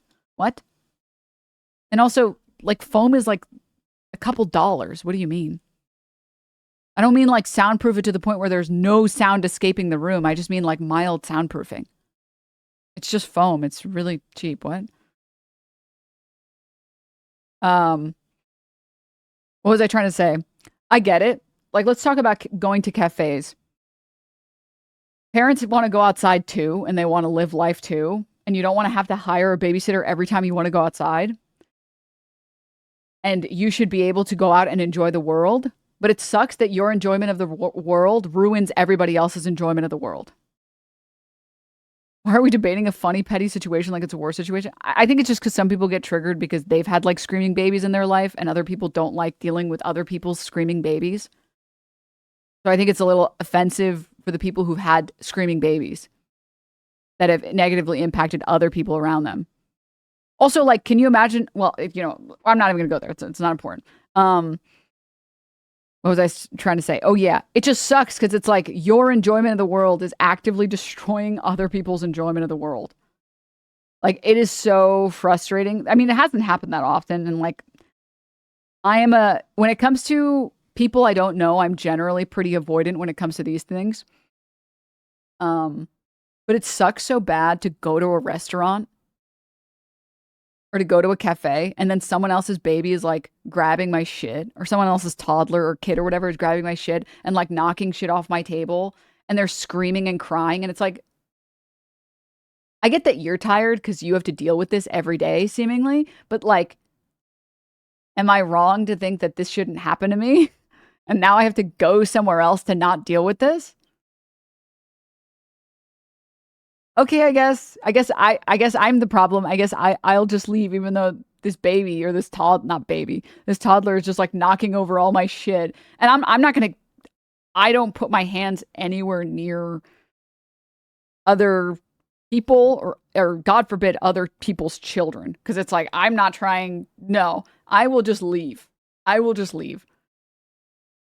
The most I'll do is like try and take my stuff so that they don't touch my stuff, but I'm not getting anywhere near you or your kid or anything like that. No, no, no. You don't get to unconsensually offload your problems onto other people. You have to get consent or it's a violation. And the thing is, it's sad because like there are people that I've spoken to who are just like, that's just the cost of living in society. It's hard to be a parent. And sometimes you just have to deal with the fact that other people's babies and other people's toddlers are going to ruin your day.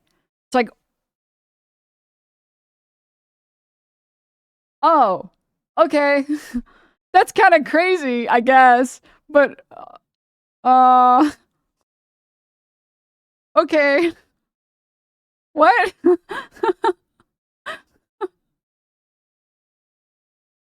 What?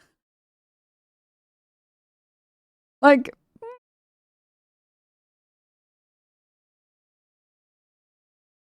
adults do it too all day. Yeah, but there's like civil punishments for adults doing things like that, right?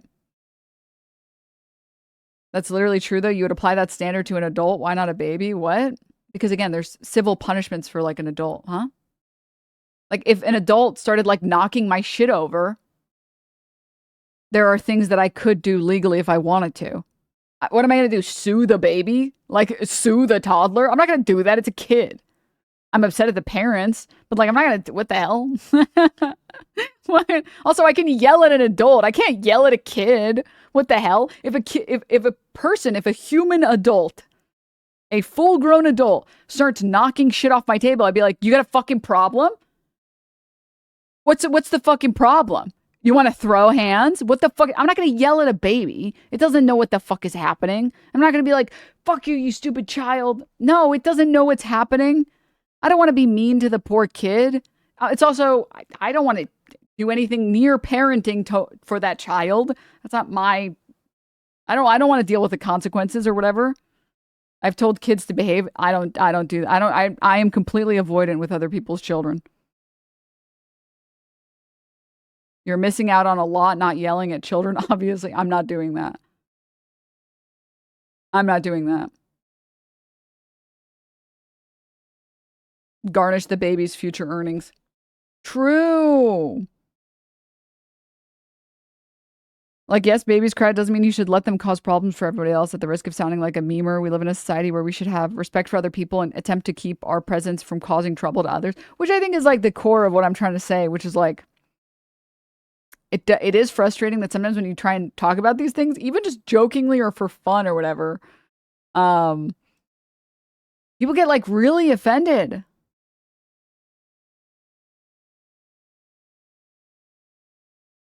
It's like, what? Huh? But it's not about like this guy. Like this guy's clearly, I literally started this segment with calling him a fucking Redditor. That's a little bit crazy. Like you have to be a little crazy to go this far. What about the neighbors that like you will never hear about because they just fucking move because they can't get any sleep? This is the most up in arms I've seen your chat in a while. Yeah. Because the parents are also having a bad time. Yeah, but the people who don't have kids didn't even, they know that that's what comes with having a kid, and that's why they didn't consent to having a kid.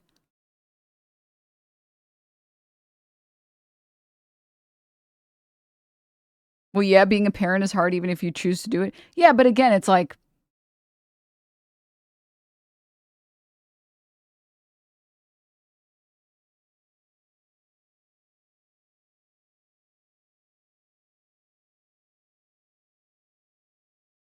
you didn't choose that, right? And like, there is some level of like, maybe the problem is, oh, you know what it is? I forgot. We've had this conversation before when it comes to like Americans and like neighbors. This might be a very uniquely American situation. You can ignore the situation. I'll take it off the screen so that people don't people stop focusing on the situation that I'm talking about. I was talking the last time that we had this conversation, I was saying that like I feel like Americans are very particular about like not wanting any communal spaces.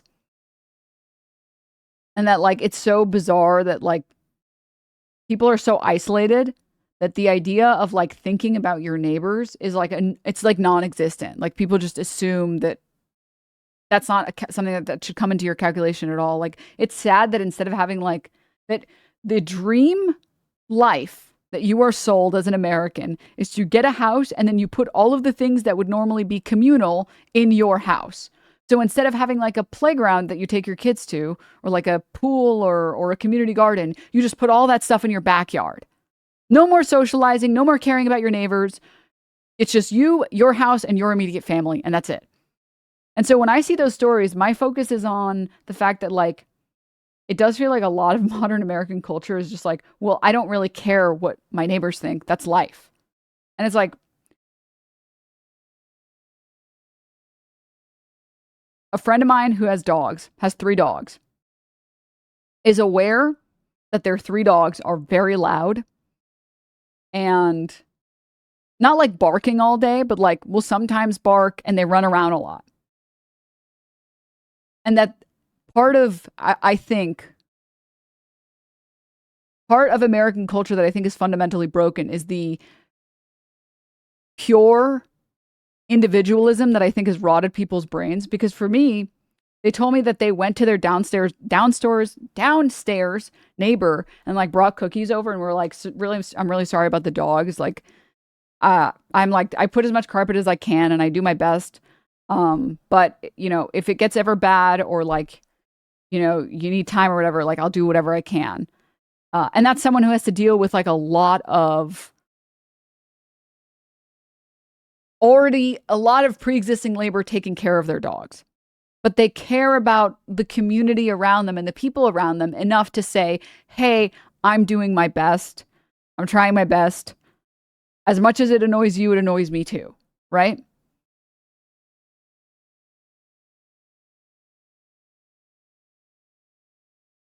And I feel like that's my perspective on a lot of things. And it's, I don't know, maybe I'm mistaken about this. I feel like if you do have this screaming baby, is it a lot to ask that you at least go and talk to the neighbor and say like, sorry about the screaming baby, man. We're doing our best. We didn't expect this baby to be screaming all day. If you have any soundproofing tips or whatever, you know, we're doing our best. And like, again, like I said, what I've noticed is that like, there's just, the individualism in America has rotted so far that there is no, on either party ever, any understanding. And it's insane. It's like, well, what's stopping these other people from being polite, or what's stopping this from being this, or what's stopping, do you understand?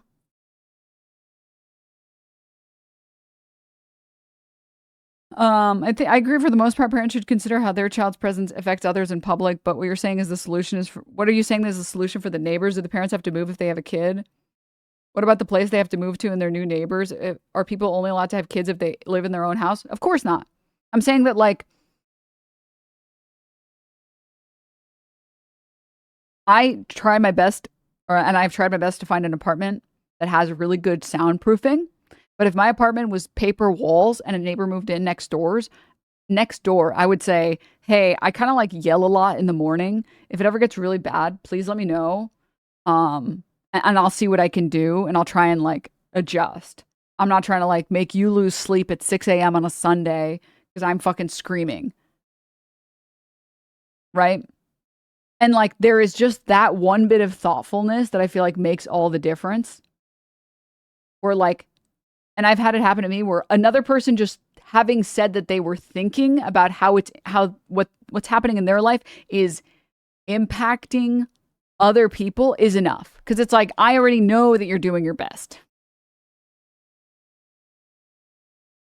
I know that you're doing what you can. So I can try and deal with it. When you know that the people you're dealing with are inconsiderate, it's like, oh, okay. Oh, okay. I think it's also okay to express your frustrations if you're affected by the noise next door. I mean, I agree. Because what if, like, there is something that you can do? And what if it's just something that you haven't thought of or thought about?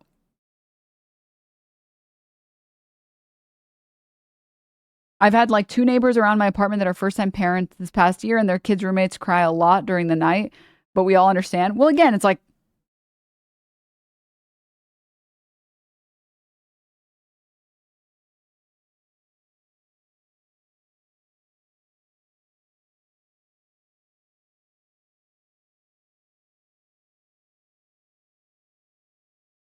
I'm looking at this chatter. I'm ghost essaying for several minutes at a time. Please save me from myself, I beg. Sorry. Sorry. But yeah, I don't know. I don't know.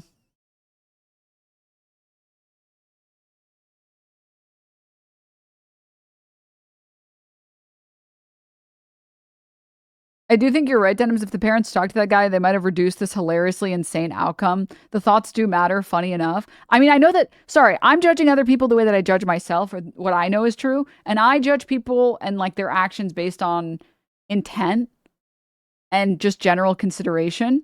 And it's really hard for me to be upset if I know that someone else is doing their best. And I think if you made an active choice to have a kid, I feel like the least you can do is also say, hey, I know that this is impacting more people than I want it to. I'm doing my best. It's not that I don't care. It's not that I literally don't give a shit about what's happening in your life. Trust me, I do. Blah, blah, blah, blah, blah, this and this. Like, I'm not gonna lie, one day, I got really upset. It was like straight up 2 or 3 weeks of, I swear to God, what sounded like my upstairs neighbor just moving furniture all day long. And I was like, listen, it's not annoying enough to care, but it is annoying enough that I need to know what's happening. And one day I was like, I'm going up there. And I went up there and I knocked on the door. And this guy like opened the door. I was like, hey, I don't know how to say this, but it sounds like that there's always furniture being moved upstairs. And I was just curious, like, what's going on? Can I ask that? Just like, I just want to know. And then he's like, oh, sorry, we're actually moving out. So yeah, we were just moving furniture. We should be gone like next week or something. Sorry about that. And I was like, okay, yeah, okay, thank you. I just needed to know. I just really needed to know. Because it really did sound exactly like that. And I really needed to know what it was. I needed to know that. And I don't think like that guy didn't seem offended at all. He was like, yeah, that's what it that's what it sounds like, because that's what it is. Yep.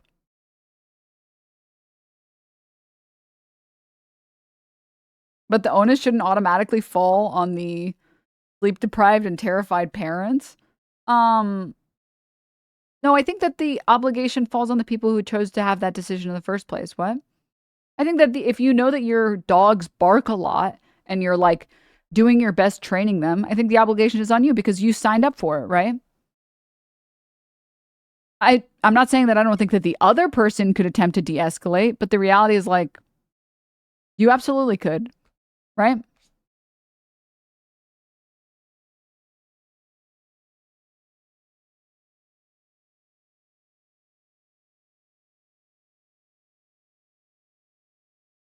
I can't have your abortion for you.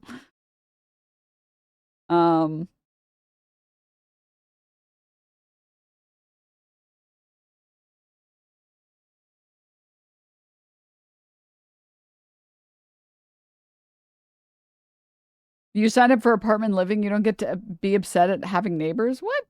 Yeah, you can. What?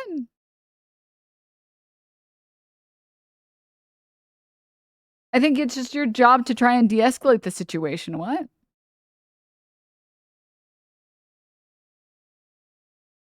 Girl, no one signed up for apartment living. It's like, no, girl, we can't afford a house. Who cares if the baby is crying so bad? He just moves into another apartment somewhere else. Well, yeah, but you're assuming that someone can. What about... So, like, as much charitability as I think people give to, like, the parents, and they're like, what if the parent is literally dying? What if they're terrified and they're stressed and their life is getting... Okay, what if the person living in that apartment can barely make rent in that particular apartment, and the reason that they're renting a cheap apartment is because they can't afford anything else, because they're paying for their mom's cancer in between their 4 jobs. Like, if you want to make everything as extreme as possible, like, you can make every situation as extreme as possible. What if a meteor hits? Yeah. Paying for her to have cancer? Sorry, cancer treatment. Sorry. Can't move if your credit is fucked either. No one is asking the parents to move in this scenario. Not even the Reddit guy who started this. It's just like asking for a little bit of thoughtfulness, which I think it's just like, this is like I said before, something that's really devoid of community and empathy.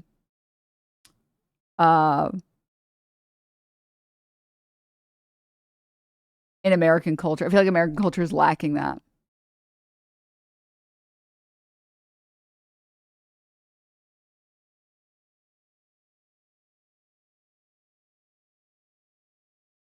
Ha! Someone doesn't live in a city, do they?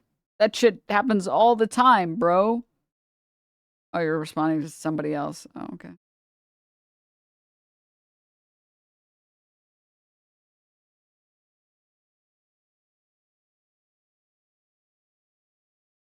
People with loud, obnoxious kids should be shamed, but in a petty, funny way.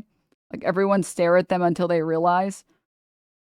Dude, people with kids will be like, staring at me is ableist, and you should never stare at me just because I have a child. I mean, like I said, it's just like, there's a lot of entitlement, I feel like, in general, on both sides in American culture in a sad and pathetic way. I think both sides of the argument kind of have a certain view in their head that isn't what the other is thinking of as the situation. I mean, yes. Again, we only have the Reddit complainers POV. Well, that's why I took it off the screen, because I don't feel like talking about that. Because I was just bringing that up because I thought it was funny. Like, I'm sorry. It is objectively funny to think about a universe where this guy got so mad that this baby was screaming all day that he recorded the hours, recorded the decibel, attached a speaker to his Roomba, and then had it spin around his house for days. That's the most absurd thing you could come up with as a solution to that problem.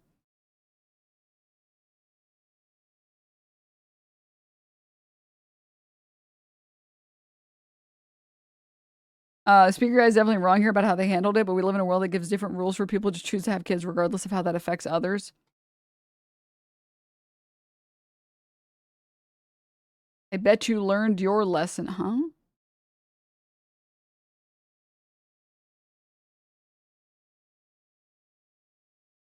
Why is no one talking about how DJ Roomba is doubling the crying? Stop.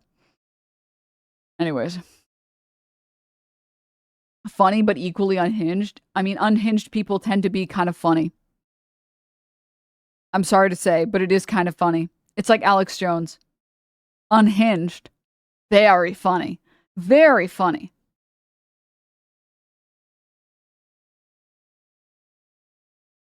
Yeah. What a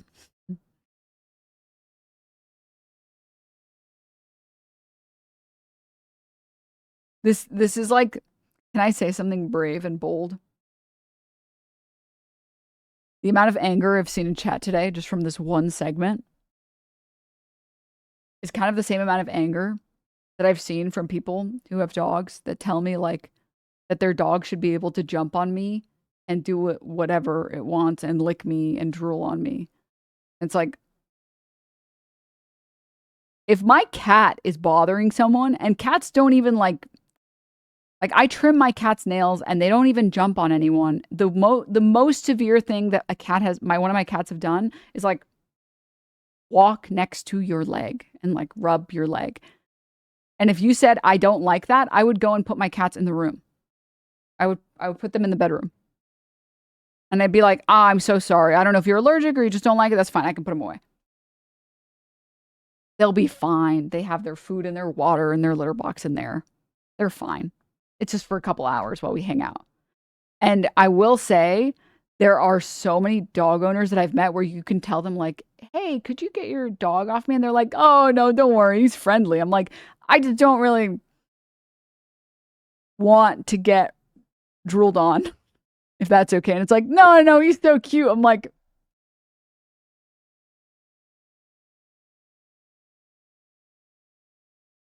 okay.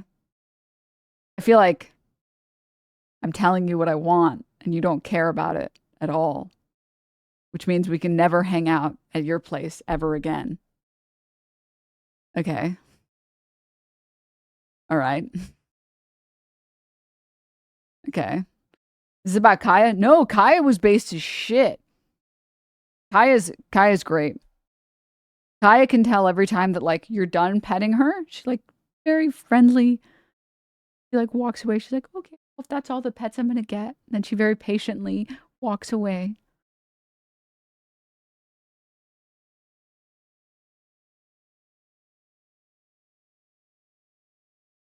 But yeah.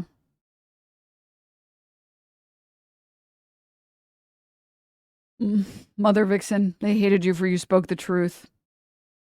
But yeah, I can't. My dog awkwardly stands next to you until you acknowledge her. Okay, but that's actually really cute. Yeah, I don't know why. So like we can talk about, and the reason why I'm talking about it with regard to dogs is because you actively make a choice to have a dog. Whereas there are instances if you live in a state where abortion is illegal, and there's a bunch of other situations where it's like difficult to talk about. We don't have to talk about kids, but there is like this goes back to like this American entitlement about like their pets' behaviors. Where it's like, okay, I know you chose to have that dog. Okay? Either you got it and you agreed to have it, or you had like a dog that had a litter and you didn't, give those puppies away, or you're not doing the responsible thing and giving it and putting it in and rehoming it or whatever, if you don't want the dog or whatever. And people, I will tell you, dog owners have gotten very upset at me for saying that. I feel like if someone is saying that they don't want your dog on them, you should try to get your dog off of them. And I will say, some dogs, they have like some fucking, like the claws aren't sharp, but they're like thick and they like hurt. And it's like, your dog is like bruising the shit out of me, trying to like jump on me for attention. And I don't want that. Could you not? I get that they're friendly, but could you not do that? What the heck? And they will get offended. And they're like, well, if you don't like dogs, you should just say that you fucking hate dogs. It's like, again, I feel like if someone came to my house where my cats literally live, they can't go anywhere else. If someone doesn't like cats or they're allergic or whatever, or even if they just don't like cats, I would just put them in the room until whoever I had over was not there. I don't know. This is dog slander? Wrong. This is dog owner slander.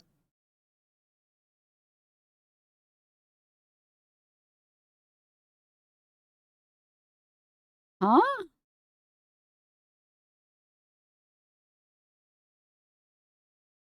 I don't understand why you're disagreeing. Wait, as a dog person, I would never let my dog violate someone else's space. Stop acting like you can have complete control over your kids or animals. What if you train your dog, even took it to the trainer and it still misbehaved? Are you going to tell me to be a good dog owner and train my dog? Things happen sometimes. Who are you? This is what I'm talking about. I've run into these people in the real world. It's like, who are you talking about? I don't even know who you're talking about. I'm saying, here's an example that's happened to me where like dog owners just like don't care that their dog is, you invited me to your home and your dog is drooling on me and is putting their like badass claws deep in my fucking leg. And I'm politely asking you if you can put your dog Get your dog off me. And they're like, no, he's friendly. It's like, is that not rude? Is that not kind of rude to do that? To like not, you invited that person. I'm not talking about those instances if you scroll up. Okay, well, I'm just talking about those instances. No, if you let my dog hump your leg, you can leave my house. If you don't let my dog, what? That's absurd to me. I think he was being sarcastic here. As a dog owner, that's way rude. Okay. Okay. I've had people tell me to that. I've had people tell me straight up, you just hate dogs. You hate dogs. And that's what I'm getting from this. It's like, no, if I politely ask multiple times for my personal space to be respected, I don't know, I want my personal space to be respected. I don't think that that's extreme. And then like, it's like, I do feel like there's like this like cognitive dissonance for those people where they're like, they don't want to feel like they're doing something wrong. So they have to like double and triple down. And it's like, I feel the same way as you, Denims, and I own a dog. Thank you. Thank you.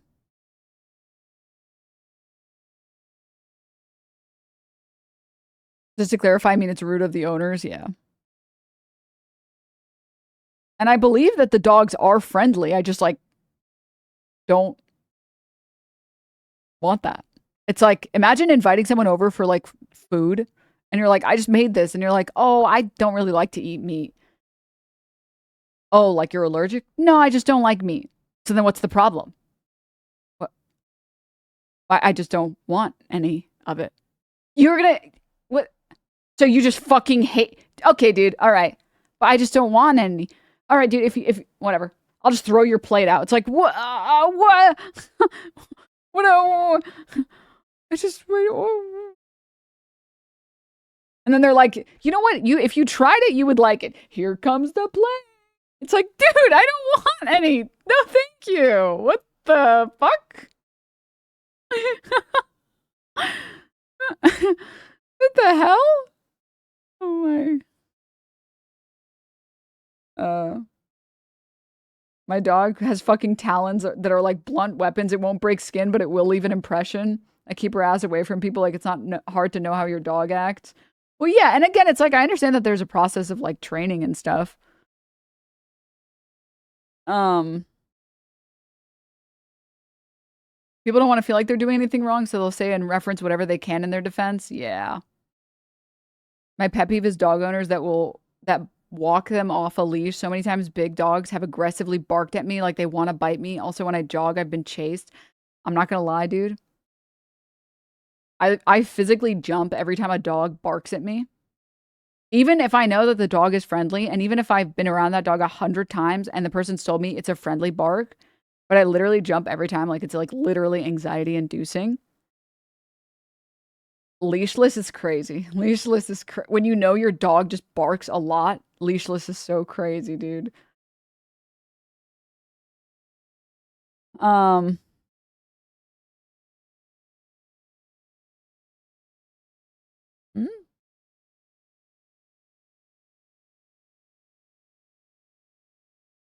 I guess you have to be being sarcastic, right? Your only argument is that you've had this experience in the past. Have you learned nothing from Tim Pool? Anecdotal evidence doesn't count. Okay, you're being sarcastic. Okay, I was like, but your last message was based. Wait, what the heck?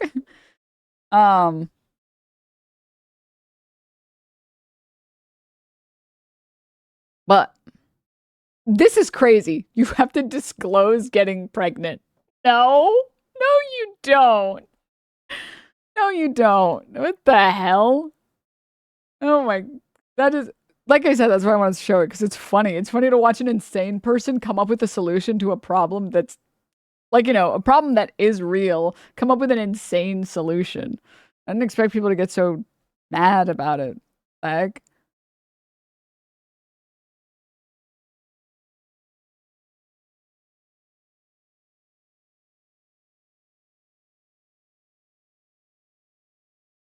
got lost it. I don't know. But I think we came back.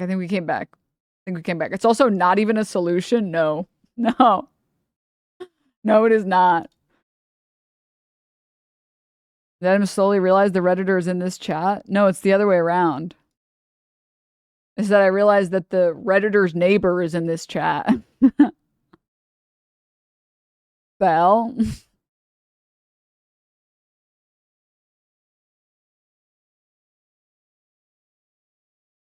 Well, again, like I said, it's like, I don't know. I feel like in an ideal world, like we should start building a little bit more respect for each other and for other people.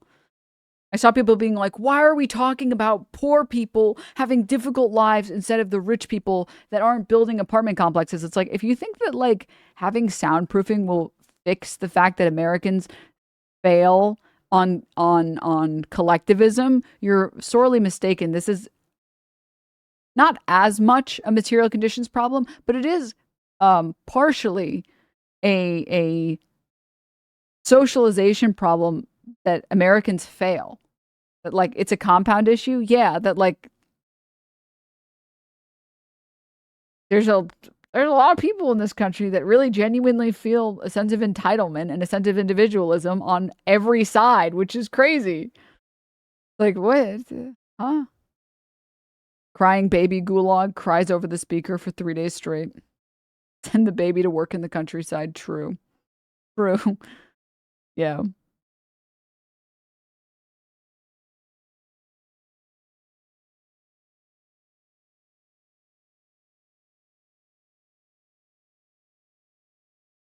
Billionaires are humans too. Well. Also, what are you supposed to do? Send an email to every tenant? Put a letter on every tenant's door saying, we're trying to get pregnant? What the fuck? Like, what the fuck? You are not owed that information. But I do think, I don't know, I think like on both sides, like I'm just repeating myself, but on both sides, I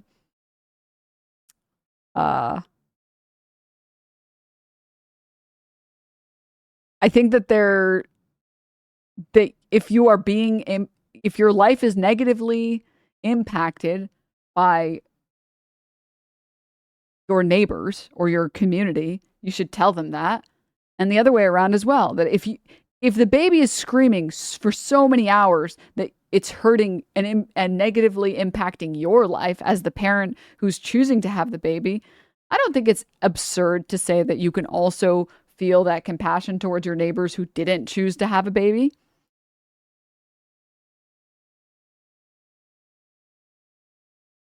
I think that those are reasonable opinions, reasonable stances. Don't apartments usually have soundproofing? Not shitty apartments, and not a lot of American apartments. Putting a sock on my door so my apartment neighbors know a baby might be coming soon.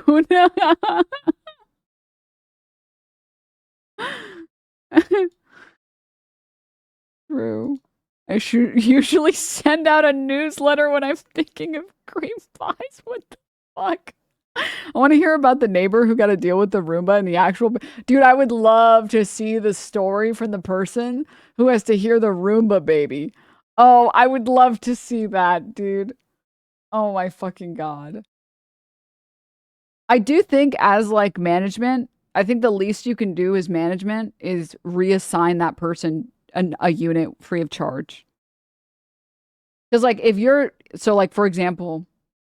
I did have neighbors once that were blasting music, like, in the middle of the night. Like, I think it was, like, a DJ that was blasting music in the middle of the night. And I was, like, literally waking up.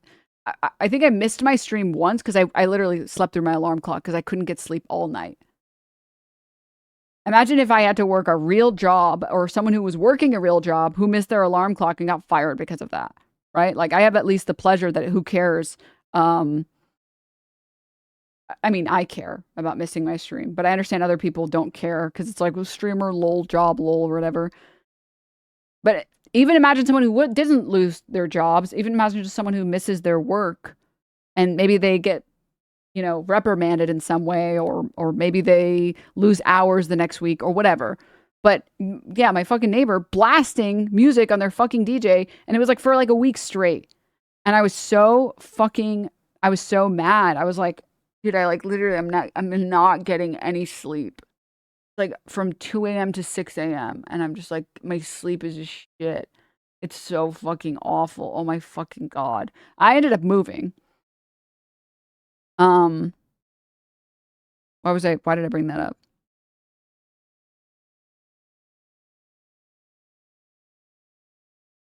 Oh, but I feel like the baseline should be that if I'm sleeping, or if I live in an apartment and my neighbors are being so loud and they can't change the fact that they're being loud for whatever stupid reason, and if it's because it's a baby or if it's because it's a dog or because it's them DJing in the middle of the night, I feel like if that tenant is allowed to do that, I should be allowed to move to a unit where I'm not next to that tenant. I feel like that would be a just rule.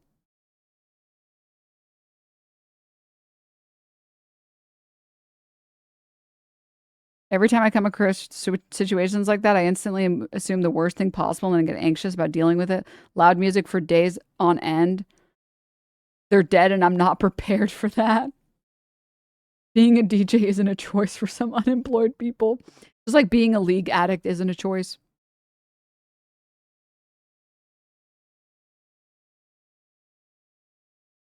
Yeah, I think that would be good. I think that would be, I don't know, maybe there's some people out there that want to sleep next to crying babies. I think I saw a lot of chatters that were like very understanding about it. I feel like I should be able to swap places. If I had the unit next to the screaming baby and you're the type of person that would get mad at me being upset about the screaming baby, we should be able to swap apartments. Like that would be based. They're like, well, you should deal with it. It's like, okay, can we swap? I'll take your unit, and then you take mine. That seems valid. Seems fair.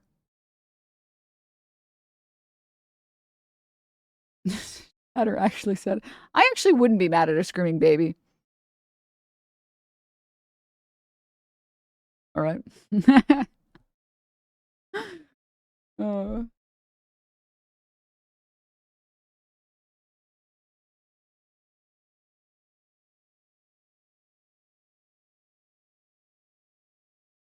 All right.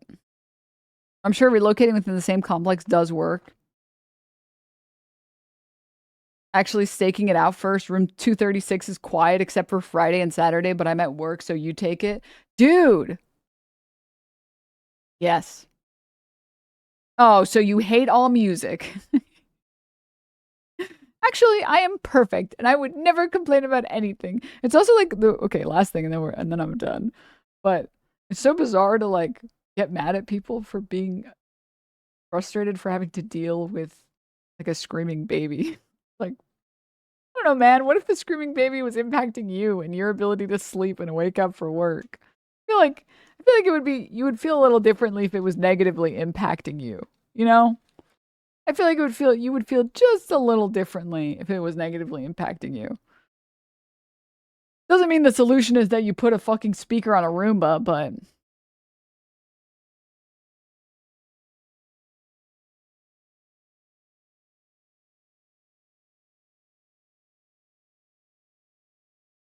all right. Life hack, put your baby in an airtight container. They're going to start selling Tupperware for babies. Airtight, waterproof.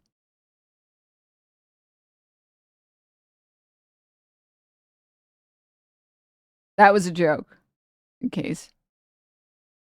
The last straw was the other neighbor being a DJ and constantly remixing the baby crying. Wait, that would be so much funnier. Okay, what if the story was like, this guy was DJing, like, what if he was doing like Baby Wave? And he was DJing the baby screaming. And he was like, well, I'm a DJ for work, so I was just really inspired. And then they started complaining. It's like, but this is literally my work. That would be such a fun. That would be so funny.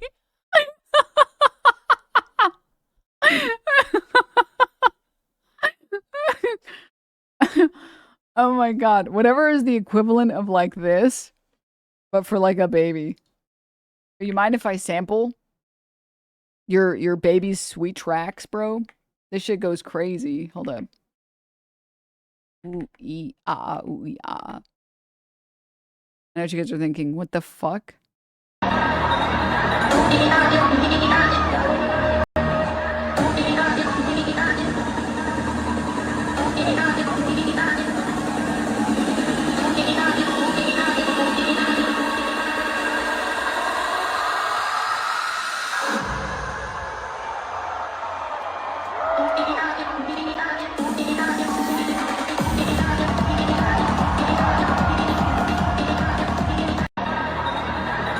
Imagine doing this, but with the baby screaming.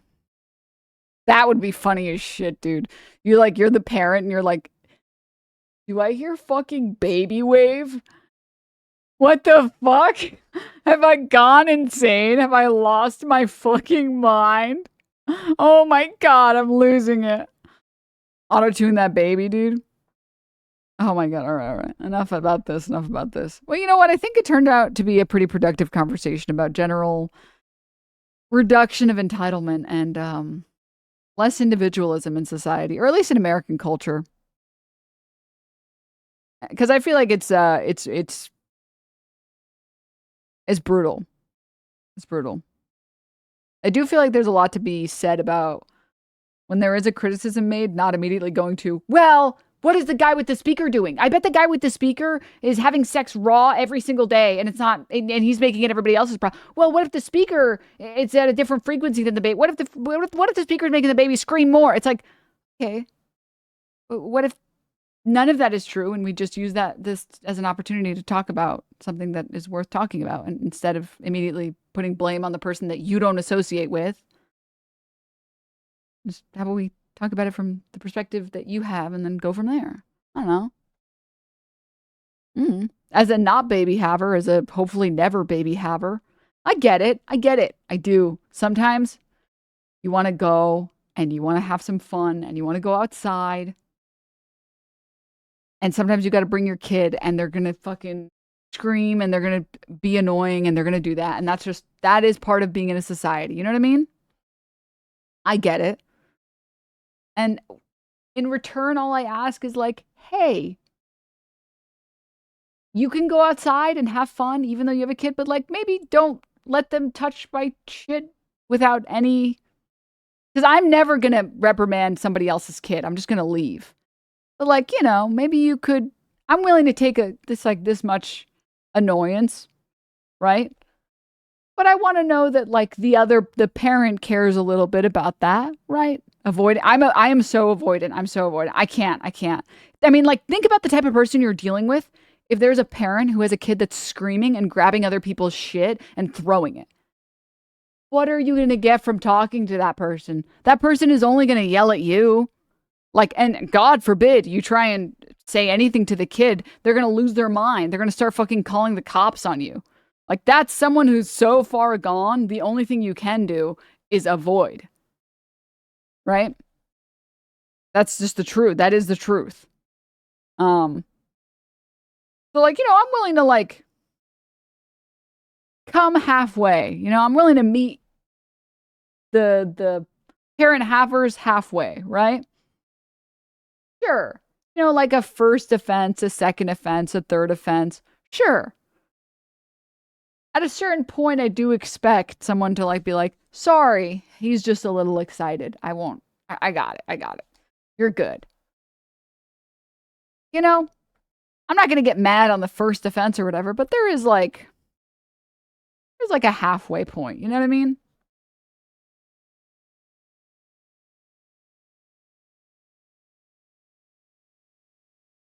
There's very little I enjoy more than telling off a dumb kid. It just makes me feel bad. I don't feel good being mean to children. It's not fun for me.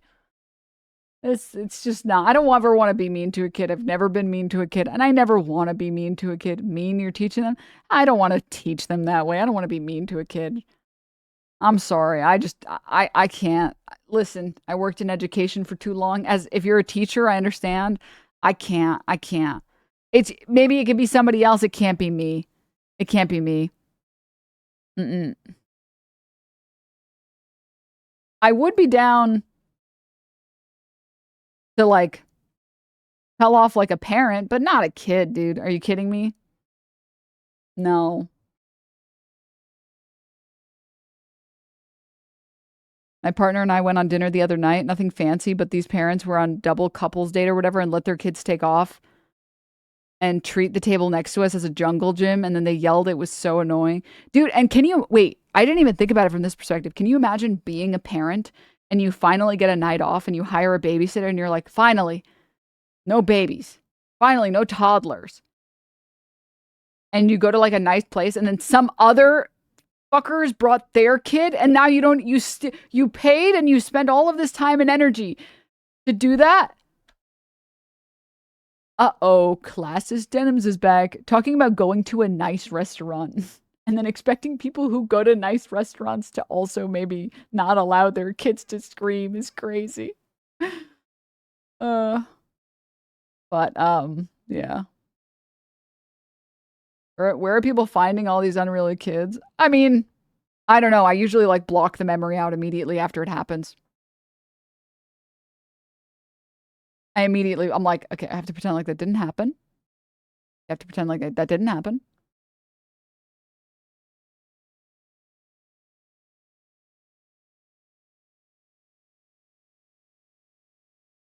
But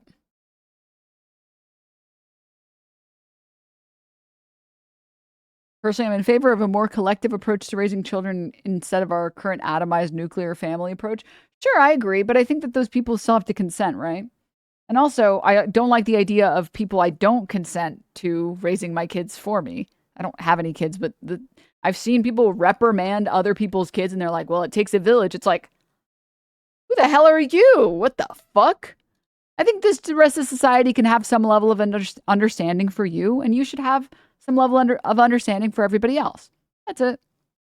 Crazy stuff. But moving on. All right. Yeah, skill cylinders. All right. I once told a kid off for fucking with a sea turtle at the beach. His dad came to me and said, boys will be boys. I wasn't yelling, but I was stern. Yeah, I think that that's probably fine, right? I think that's probably fine. Okay, I totally forgot. I have some plans today. I'm going outside, if you can believe it. I'm actually going outside to hang out with a dog owner that I really like because their dog is very well behaved. And I like their dog. So I am going outside. I'm going outside, yep. We got so stun locked, I meant to maybe play a little bit, but now I actually have to go. Tomorrow, we will have gaming. Tomorrow, we will do a fun little stream. I didn't even get to the fucking peak Kegsbreath thing. We spent so much fucking time on this Russell Brand thing. But we'll go ahead and do that. We'll go ahead and do that. And then we will do gaming tomorrow. Oh boy, oh boy. Please have a great rest of your day, everybody. Stay hydrated. Tell your homies that you love them. And I will see all of you guys